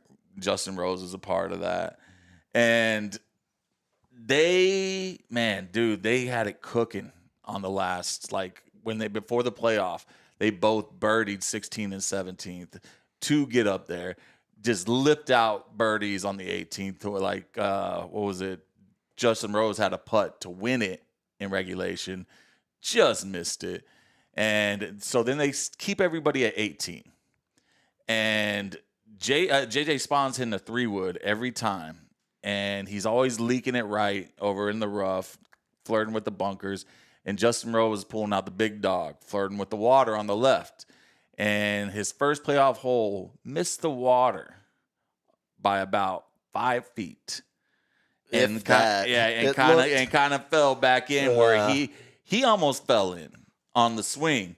But he puts it, 10 feet away from the hole? Yeah, I think 8 feet. And JJ put it about 30. And I thought I saw another PGA Championship putt because I swear that putt was going in. He damn near holds it. Same thing with Justin Rose. So they go back, do it again. Almost the exact same thing but they both hit great drives right in the middle of the fairway. Three wood versus driver, so advantage Rose. And JJ puts it in the exact same spot, 30 feet away. Justin puts it in the exact same spot, 10 feet away. They barely miss it again. They make it. JJ Spawn makes the 30-footer. And then Justin Rose was just about 5 feet away. So he makes the 5-footer because I thought that was game over. So they cut the new hole, and this is where JJ Spawn's been hitting it the whole time. And he puts it about 10 feet away. Drives both of them drive it on the fairway, puts it about 10 feet away, and Justin puts it about the same distance, man. So you're looking at 2 10-foot birdie putts, and the one and only Justin rose to the occasion. Oh, God. God. Throw your back out with that baby. one. Yeah. He rose to the occasion and beat JJ Spawn. Oldest European to win on the PGA Tour in the modern era. And he will be playing, both of them will be playing in the Ryder Cup in 1 month, which is this year. That'll be fun. And it will be in the USA this year. And JJ Spawn's on Team USA, too. And Justin Rose, I think, who was it? I forget who the captain is. But he's actually the captain of the USA team, actually qualified. Oh, yeah, Keegan Bradley. Yeah, Keegan Bradley. And he actually is the 10th player to qualify on it. He's had a great year. So he could play and also pick the matches, which is very rare. Because usually they have like an older player that's not playing. And usually that doesn't go well when your captain is playing, even if they have been playing great golf. A couple of the names I saw. Ricky barely slid under the cut, got in the top 50. Jordan opposite, barely missed, right on the other side of it. That's the one thing at FedEx I love when it goes from the 70, 50, 30 is like you start out with 70, goes on to 50, and then the last one goes to 30. Is like all those people just trying to make it to the next tournament, and like Ricky was flirting with it for like the last 6 holes. That was a fun follow on that back nine. And of course I go for Ricky because Oklahoma State's own Ricky Fowler. Yeah, I've always liked. I feel like he's got the swag out there, baby. I feel like Tommy Fleetwood and Ricky Fowler have a lot of flat bills. Flat bills. Man. Yeah, rocking the Puma too. I feel like they have a lot of career comparisons of constantly being close and then throwing a little away on the last round. Ricky, man, he for like a couple of years he just lost it all. Yeah. He was like 110th or something, man, barely keeping his card. So what do we have? One more tour championship in 2 weeks. BMW championship this weekend. This weekend, I believe. Oh, I mean, they're all FedEx, right? So I don't know if they're calling it any kind, but it's just where they're going to be. Owings Mills, Maryland. So okay. BMW championship, and then the tour championship in Atlanta, Georgia. Yeah, it would still shock me if Scotty isn't the last man standing at the end of this, but give me some drama. Did you see? Do you got the FedEx standings right now? I bet it's not hard to find. I think Justin got up there. I think JJ might have jumped up to number 2. JJ's 3. Justin Rose is 4th. And Rory is still sitting second. So. But Scotty's lead is like 1,000? 2,000 ahead of Rory, who's in second. So Scott, still got... You got to banking on Scotty not having a good match, hey, man, you might as well take that money and throw it away. Yeah, it doesn't feel like, I mean, Scotty doesn't have bad weekends. He has, if anything, bad 3-hole stretches. Scotty doesn't know how to lose. Okay, again, your back has got to be sore. Let's get into the main segment before we get out of here. We got a little bit of time. Scotty doesn't know. I mentioned it at the top, like talking to my dad last week. And I bet he enjoyed those jokes. I'm just saying. I loved them. Yeah, he talking about some of the small town politics he's going through, and actually talking to multiple people over the weekend of varying age ranges too. Because I was something like a topic like Project Marvel. It really does feel like the perspectives can differ drastically based on age and perspective through experience. People that have people that were 30 when the Frost Center, AT&T was built. People that were 50 when that was built and are 70 now. I like to see the demographic of the geographical area of what people think of. Completely agree or disagree. I would love to see kind of like that. Which way is leaning this? Is the downtown leaning towards no? Well, it's not hard to see, some of the socioeconomic splits amongst the city council members when you look at the ones that are more cold to the idea right now. I don't think, someone correct me if I'm wrong, but it doesn't feel like anyone has flat out come out and said, no, absolutely not. But there have been varying levels of... Because they know we're a tourist You town. can't, yeah. And that's where, before we get into some of these clips of the mayor talking about it, at the end of the day, as we said, we're a top 10 city in America, population-wise. Mm. We are barely a top 30 media market, and that is purely because there's no denying data, the facts. Yeah. We're on the poorer side of the rest of the top 10 cities when it comes to average median income, household income, stuff like that, which is why... But it's going up. need to go up a little bit more. My property taxes are going which up. is why, the social infrastructure, the social welfare infrastructure of this city is so much more important than in some other cities where there is just more money, more abundant, more opportunity at abundance, more opportunity in climbing to higher socioeconomic status. Basically, more opportunity to make more money. There's just not as much. It's just a poor town compared to cities, towns our size, that have comparable numbers.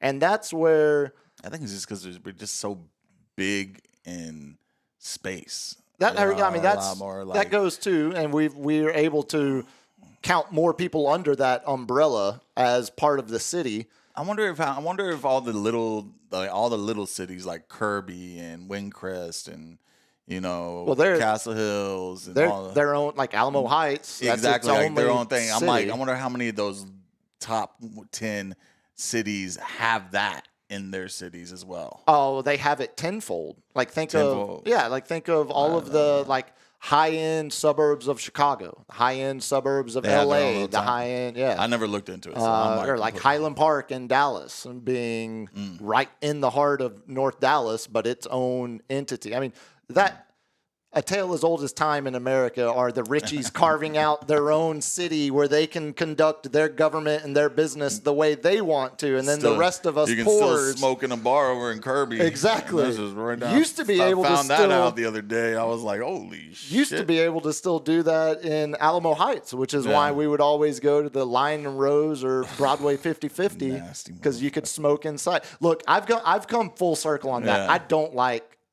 I'm fully against it now. Take your heater out. I like going outside. Yeah, get a little fresh air. But I say all of that because obviously this is where, two things I thoroughly enjoy, but I like them to run parallel to each other: sports, politics. Yeah. I have an equal passion for both of those topics.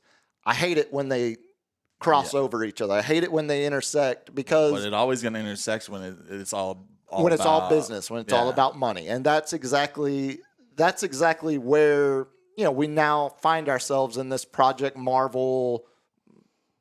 The discussion, project. The timeline of what's trying to be accomplished and the means in which you have to go through I want them local government. If they put something out there, the plan, I want them to be. I want that like a hard,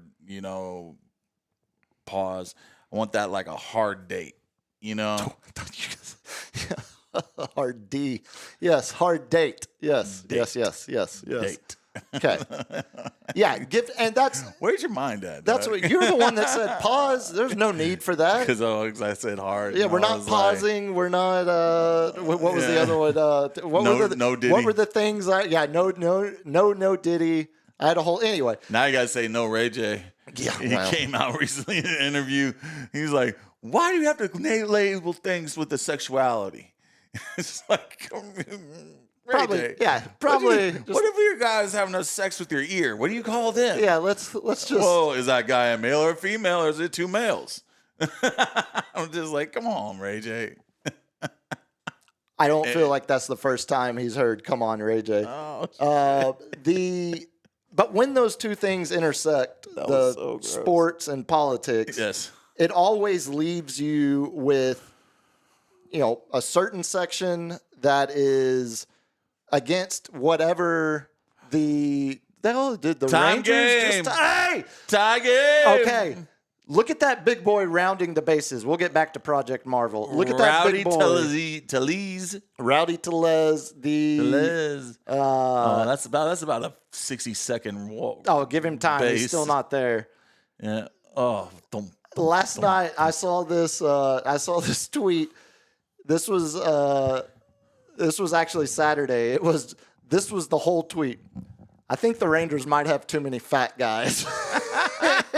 I couldn't agree they got more. Too many fats. But when a fat like that ties up the game in the ninth inning with a home run, all right, we'll keep our eye on that. You tell John Kruk that. All right, we got to get to this audio because it's closing in on 9:45. When you have that intersection, you immediately have a host of people that are going to attack whatever the political party is holding it up just based on partisan beliefs. You're going like, you get this is what you voted for. This is what you get. Listen to it. Listen to each other. And then on the other side, you get the people that say, well, business is always bad. Giving incentives or tax breaks or any kind of free money to billionaires is never for the greater benefit of the good. And it's technically they're not wrong, but actually, technically they are wrong. Like that's exactly urban development. Because when you have big businesses, exactly. It's because the alternative is you don't have them anymore.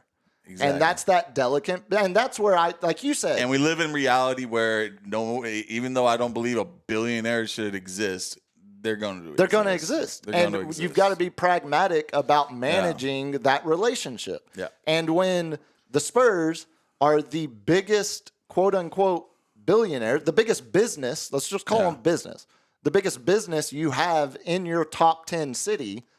Ooh, there shouldn't be a whole lot of roadblocks unnecessarily to push that relationship to the brink or to even make. And that's where again, when it intersects, I try to be pragmatic as possible about it because I believe being a billionaire is unethical. I completely agree with you, but I don't want my city to lose billionaires because I want my city to grow. I want my city to continue to develop. Even though it's not, this like trickle down economics doesn't really exist, it will create more job opportunities. Yeah, trickle down economics doesn't directly help your salary whatsoever. It just gives you more opportunity. But it helps your city. Yeah, it gives you more opportunity. Yeah. And that's where, of course, Mayor Gina Ortiz Jones, Democrat,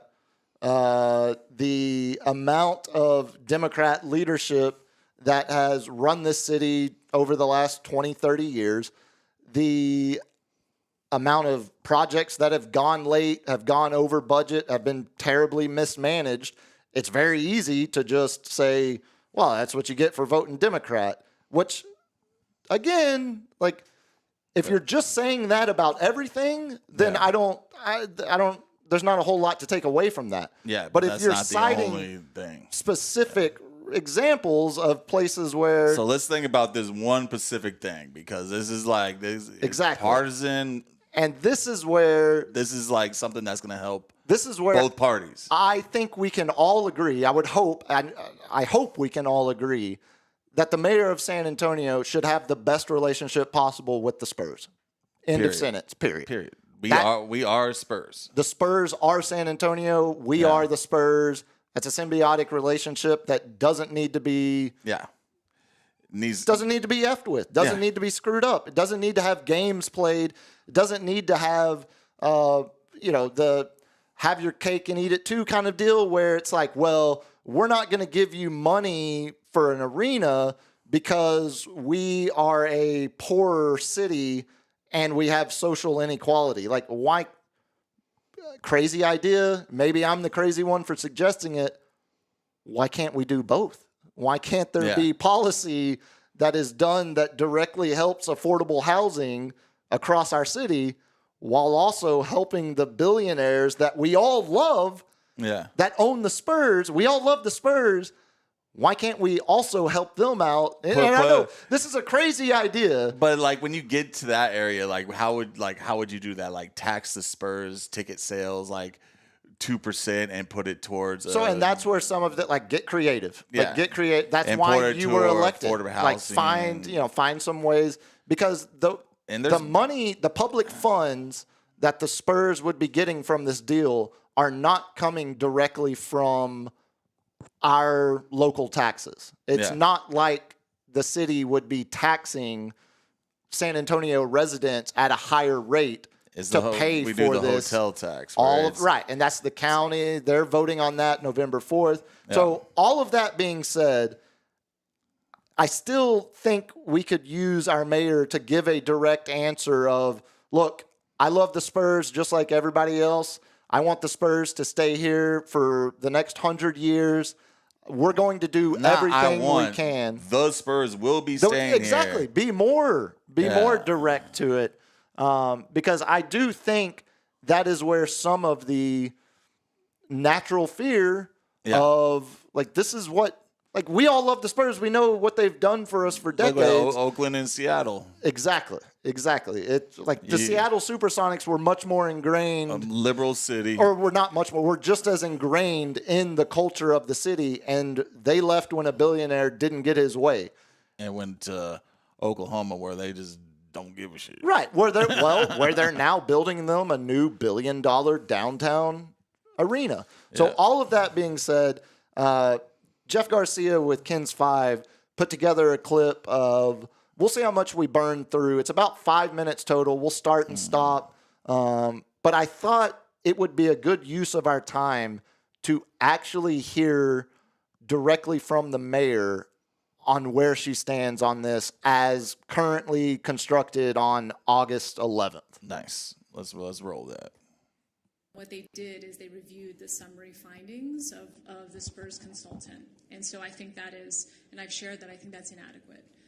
Because what they did is say, hey, that number, that looks about right. But as you and I both know, it's not just about the number and it looking right. We've got to make sure the methodology also makes sense. We've got to be very clear about the assumptions. As has been laid out in that Philadelphia economic report, they lay out their assumptions. They lay out their methodology. They lay out how it's going to impact, the city's funds. I can agree with that. So that's the level of due diligence that our community also deserves. Okay, pause it real quick, LG. So what she's describing there is when Philly was building a new arena, they did a, as much of an unbiased economic, what's the word? Not survey, but itemized list. Exactly. Like where the money's this how much we're spending on materials, how much we're spending on labor, where is it going? Directly how this is going to lead to here's the pie profitable, because we like charts, profits in the future. How this is going to directly make certain areas more attractive, more business, more money coming into it. And now, any person that owns a business wants that info. Yes. That's in your business plan. And this is where it starts to get a little gray for me, because I completely agree with her, but at the same time, calling for, what was her exact word, a strategic pause on the negotiations with the Spurs until you get that,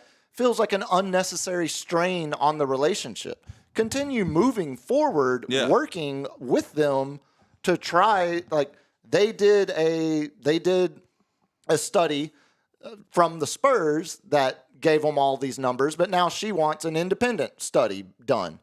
That's perfectly fine, but why does there need to be a strategic pause to get this study done when you can negotiate? So here's my thing: is like what can be done right now without pausing it. Like your first move is basically clearing land. You're creating the plot. So therefore, if you don't put that strategic pause, I'm playing devil's advocate. If you don't put that strategic pause on it and you start demolitioning, paying out people from their houses, eminent domaining stuff, which is horrible. Like, I don't know if anybody knows about eminent. They don't have to do any of that, though, because all of the land is currently either in their possession or in their control. That's excellent. So, exactly. So, none of that is required. They had to do that. They had to do that for the minor league baseball stadium. That's when they kicked a bunch of people out of the apartments. But again, you don't have a birthright to live in an apartment downtown. If there is something to where, like, well, we can still sit here and get the engineers and get the stuff ready and get all that. Like, we can do 6 months of work while you're independent work. I want to hear if that's possible. See, and that's where I think it is, because if you're working from the assumption, I think this is where I have the problem with it, because it doesn't necessarily sound like she's operating under the assumption that they can, that it will get done. Like, it feels like you're waiting for this independent study, so then you can say, we're not going to do this because it's going to cost us $389 million instead of $359 million. Like, what are we? She needs to get on board the fact that we want this. It's inevitable. The city wants it. The Spurs want it. The county is. We're not going to keep. It. We're not going to have We're not going to have championships because nobody's going to want to stay here in the AT&T Center.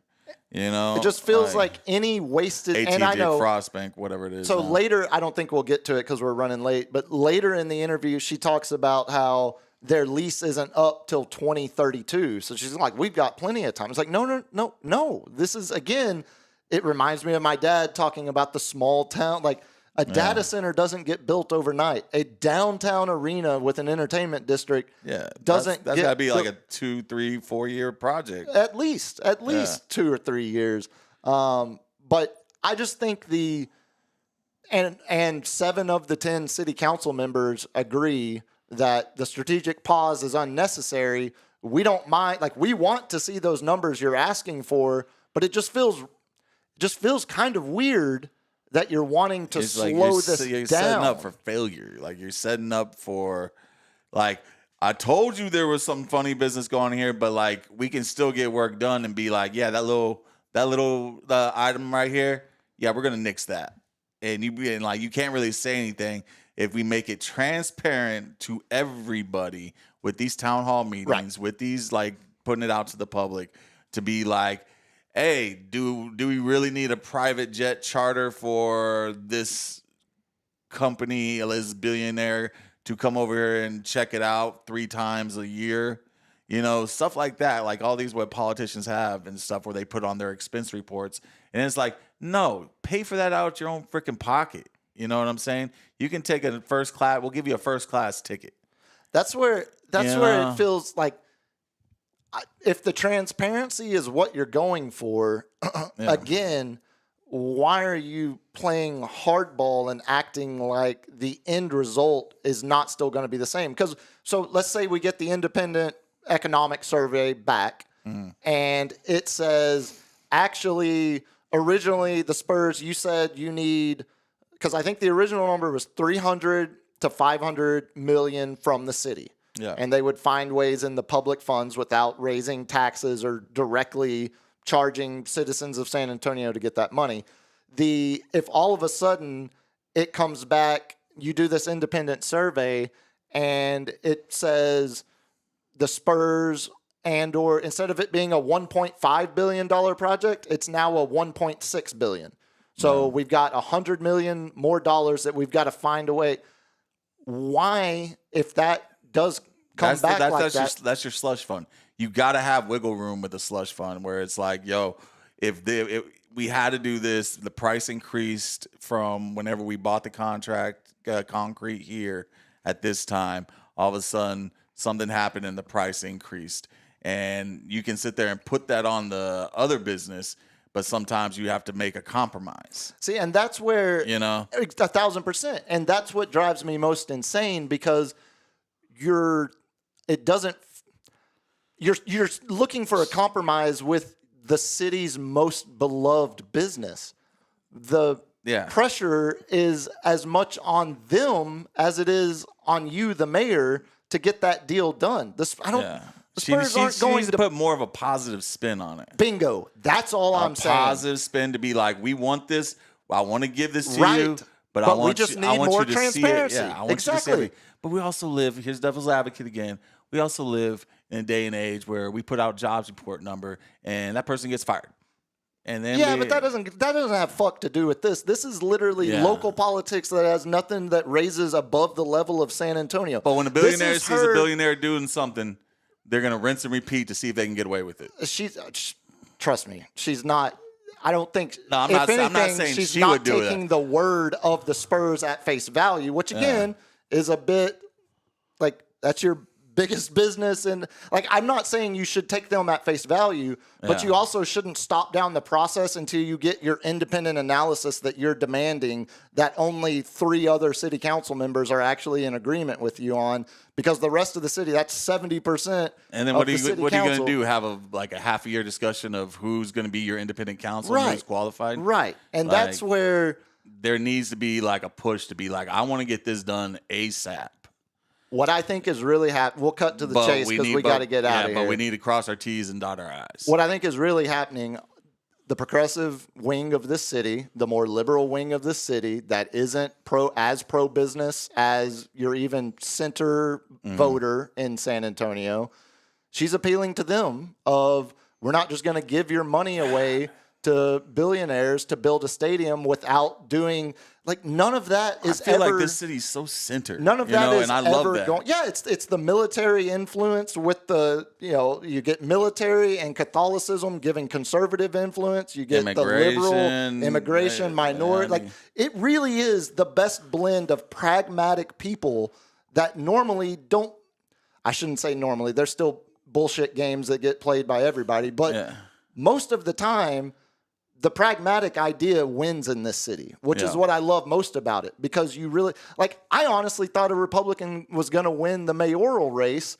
because of how poorly some of these major construction projects have been carried out in our city. And you can't blame the minority party for that. You blame the people that have been in charge for the last 20 years. So the fact that she won to begin with, and now she goes on later, we'll run more of that audio Wednesday.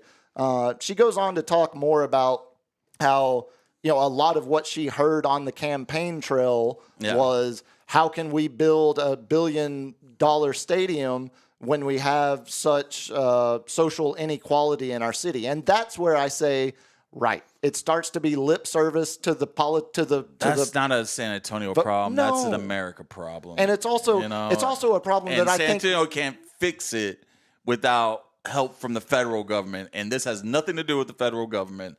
This has everything to do with our city making our own decision about our own team. Yeah.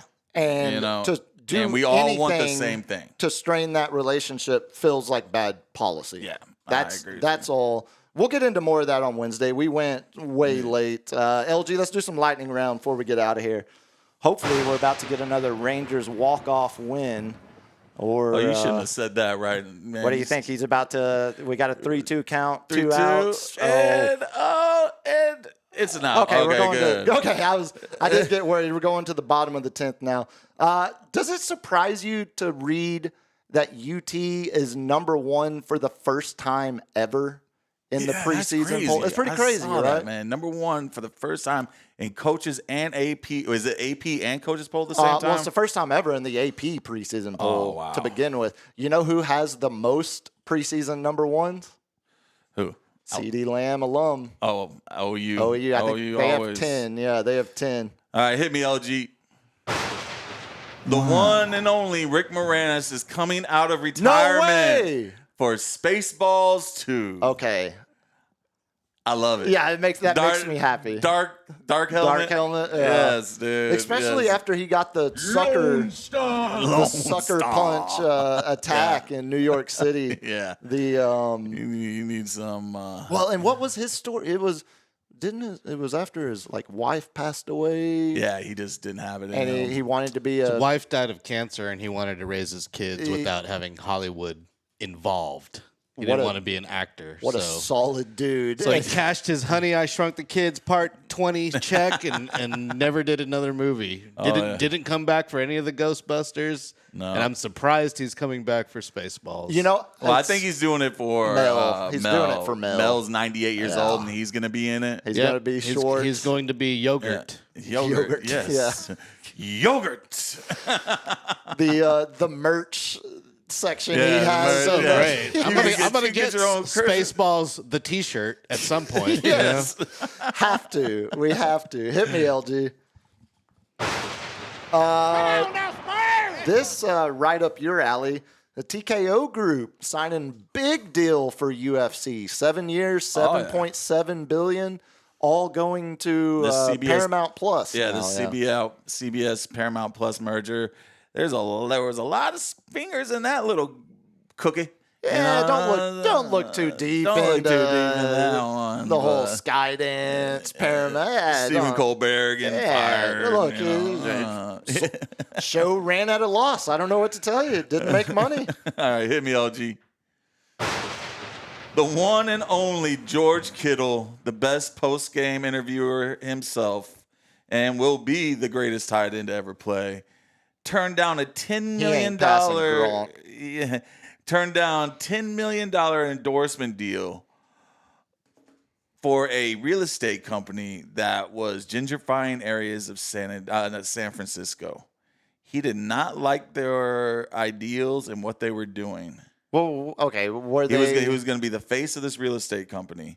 So were they building 2-story duplex walk-ups? Well, they're basically kicking people out of their houses. Just like the Pearl District. Yeah. The Pearl District was like your hood, Sure. And then all of a sudden it's like, oh, look at this high rise. That's also you got the Deco District. That's being gentrified. St. Mary's is next. The Pearl District now has a top 5 hotel in the entire world. Absolutely. It's brought how many millions of dollars? I know. There's a pro and con. I know. But they've been known to do shady business, and Kittle wanted nothing to do with them. Said, take your $10 million and kick rocks because that man has morals. And guess what? He can still get his smelling salt. The team can't provide it. He can bring his own. Okay, that's the rule. It just can't be league or team provided. The team cannot provide the smelling salt. He can bring his own, so he can get all dusted on the sideline. Have you ever done smelling salt? Oh yeah, it fucking sucks.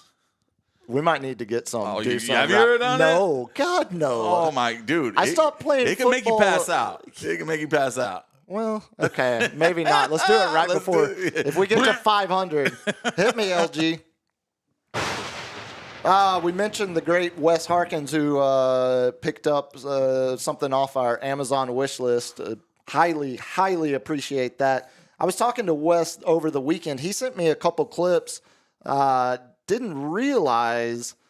Well, first of all, we're coming up on Gambler Days over in Austin, August 22nd through 24th. But this past weekend, Texas's own, although he plays for the Missouri Thunder, unfortunately, or he rides for the Missouri Thunder, Jet Harkins, 20-year-old kid from Stephenville, had 2 smooth-ass rides rode the shit, just textbook rides on the bulls. PBR? Yeah, dude. I saw the guy that like basically got bucked off and went right over the railing, and I'm like, that's best case scenario right there. Literally. There are so many.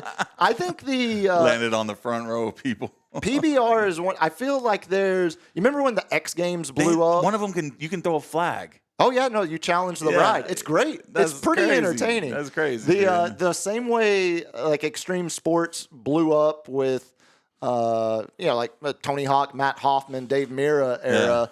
I think PBR is. I like it. Hey. It's a sport with a lot of room for growth still. If you give me some crazy stuff in it, I'm in for it. Well, they figured out now with this team format where they can make it more consumable to an average American sports fan. Like now, it looks more like it's not just bull riding, even though it's still just bull riding. It looks like a team. It looks like a team. You're rooting for. You don't have to know the individuals as much as root for the team. Exactly. And once the more you do it, they just need to lose the perverted, creepy rodeo clown, and then we could have they could hit the mainstream once they get rid of that guy. I do that. It scares Lawrence every time. Look, the tradition of the rodeo clown, court jester. Look, there's you gotta keep that. There's some tradition that maybe is worth letting go a little bit of. Maybe the pervy side of the clown.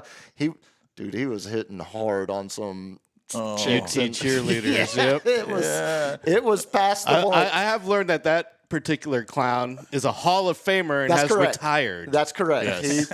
And I also think he was kind of on his farewell tour. I think they were gonna. It was like, you better retire now before we make you go away. Yeah. Those blue pills gave him a revival. Buddy. After he mentioned the UT cheerleaders for like the 7th time, that was when because when he mentioned them for the 2nd time, LG was like, oh, he's a little horny, pervy old man. And then by the 7th time, I was like, all right, yeah, you know what? You might be right. Yeah, hit me, LG. Gonna do a 3-year analysis with Wembanyama and one Kevin Durant side by side. Points per game: 22.5 for Wemby, 22.7 for. Sorry, I got distracted because the Rangers just had to walk off. Hey, another fat guy. Yeah, Fat. We need more fats. We need more. You know what? I think fats. The Rangers just need more fats. It's not that they have too many. We just need more. More fats. All right. So we had 22.5 points per game for Wemby, 22.7 for Durant, 10.8 rebounds per game for Wemby, 5.4 for Durant. Well, that makes sense. 3.8 assists per game for Wemby, 2.6 for Durant. 3.7 blocks per game, 0.8 for Durant, 1.2 steals for Wemby, 1.1 for Durant. And then the shooting percentages on this goes from 2 points to 3 points, and then free throws, 47, 34, 81. That's Wemby, 45, 36, 87 for Durant. What was the point per game number? What was 22.5 and 22.7. Advantage Durant. Damn. That's the first 3 seasons. Yeah. I didn't realize. And imagine if Wemby had De'Aaron Fox and didn't get the blood clot this year. Again, I think that don't you upgrade a point guard? You're saying you're not going to get more points? No, I'm saying imagine if Kevin Durant wasn't playing with Luke Ridenour and like Dan he was playing with Dickau all-stars on our team. There was not one all-star on our team. There was a Rookie of the Year. No, that was Wemby. No, the next year. Steph Castle won Rookie of the Year. I stand by my point. No all-stars no, on that team. I think it's a fun comparison, but they're just so different. Yeah, because he's an alien. Exactly. There's no I don't know who you're comparing to. But I like it. Hit me one more time, LG, and we'll get out of here. We're going to close with an E-Bombs corner because 7 years ago, technically it was yesterday, 7 years ago, we had the emergence of another internet meme with what came to be known as the Sky King, Richard Russell, who hijacked he didn't really hijack, he just took it. He took a Alaska Airlines plane that was at the airport. He was a grounds crew worker and went full GTA. Roll the clip, LG. Yes. All right. Hey, pilot guy, can this thing do a backflip, you think? I'm going to land it. This was fake. In a safe kind of manner. I think I'm going to try to do a barrel roll. And if that goes good, then I'll just go nose down and call it a night. Go nose down and call Watch it. I mean, he does. So when he's right above the water, they estimate he's like 3 meters, like 10 feet, right above the water, doing that full flip barrel roll. All right. Hey, pilot guy, can this thing do Don't get any ideas out there, Sports Cave World. But it is possible to do a backflip barrel roll with a 747. After watching the LA car chase last night, and then realizing it was also the 7-year anniversary, like our society is just becoming more GTA-ified by the year. This guy did maneuvers that they thought that plane could never do. Correct. So he actually like proved some things true that plane could do. Total amateur. I saw the whole thing, and like I remember when like the Aircat, because that wasn't the full version, was like, I didn't know that could happen. Exactly. That was actually pretty impressive. Like it's one of those. They sat there and they hyped him up a little bit on it, and I was like, that's why I was like, this is fake. No. Oh, I remember when it started, when the report started getting out 7 years ago that he was doing it. They were covering it live. Like you could watch the, him flying this thing as they're like. He had to have a flight simulator game at home. Oh, surely. Yeah. Or again, just played a lot of GTA. Yeah. Pour one out for Richard Russell, who passed away 7 years ago in said plane crash. He didn't land. He didn't land it soft. No, I think he very intentionally called an end to the night. And well, this is it. Very, very much so. On that uplifting note, Cap, tell the good people how they can get a hold of you for fantasy football. All right, league. man. We already have a couple of entries. I have received 3 of them. And I know Puma's received 2 or 3. 3, yeah, we're halfway there. So we're 6. And then I got a couple, 3 more. So it looks like we're filling up fast. If you want a spot, you can hit me up. TheCapitan210 at gmail.com. Jesus Christ. THECAP. Just slapped myself in the face. Yeah. I got excited about the fat boys hugging each other. Sorry. Now they look exactly like twins. Get to Les and Burger. Anyway, give that email out again. TheCapitan210 at gmail.com. That is TheCapitan 210. And you can always hit me up on the Captain's Chair 210 on Instagram and kick me in the DMs. And always hit up Biggest Puma. I think we got about 3 spots left for a 12-man league. So yeah, and I'm about to send those invites out here in about a day or 2. I think I've got my general manager too. You got your, because someone asked me about that. They said they would need to do their own. Let's talk. And I said I had to talk to you about that. Yeah, let's talk after the show because I think I've got it locked in as well. So you can mark that one off. If you can't remember Cap's email, you can also hit me. TheBiggestPuma at gmail.com if you want to enter the fantasy league. Also, if we will be doing it live on the Tuesday. Are we going to be locked in for that? We're going to go Tuesday, Wednesday? Tuesday. Oh, yeah, on that week. This Tuesday's the 2nd. September 2nd? September 2nd. So it will start around 8:15 because sometimes they usually last about 45 minutes to an hour. So we'll have some time, and we'll be on. It will be online, so you can do it anywhere while you watch us. You can just go on your phone and hit the draft room. I always recommend doing mock drafts first. All right. Fine advice. There was one more thing I had. It was the fantasy league. Oh yeah. If you want to send longer emails. We're going to start soliciting a mailbag. I'm going to put that out once football season gets up and running. We'll do a weekly or monthly mailbag depending on how much mail we get. So you can start sending those to thebiggestpuma at gmail.com. If you want to reach me on X, at Biggest Puma, on Instagram, biggest.puma, LG, when's the next stream? We'll be on tomorrow at 1 p.m. Very, very nice. And where can they find that? At DJLG210, all socials. Perfect. Thank you, Overlord. Shout out to Technological Overlord LG for running things. Shout out to Wes for buying something off the Amazon wish list. Back in the room Wednesday night. Till then, y'all be good. Peace. Go Rangers.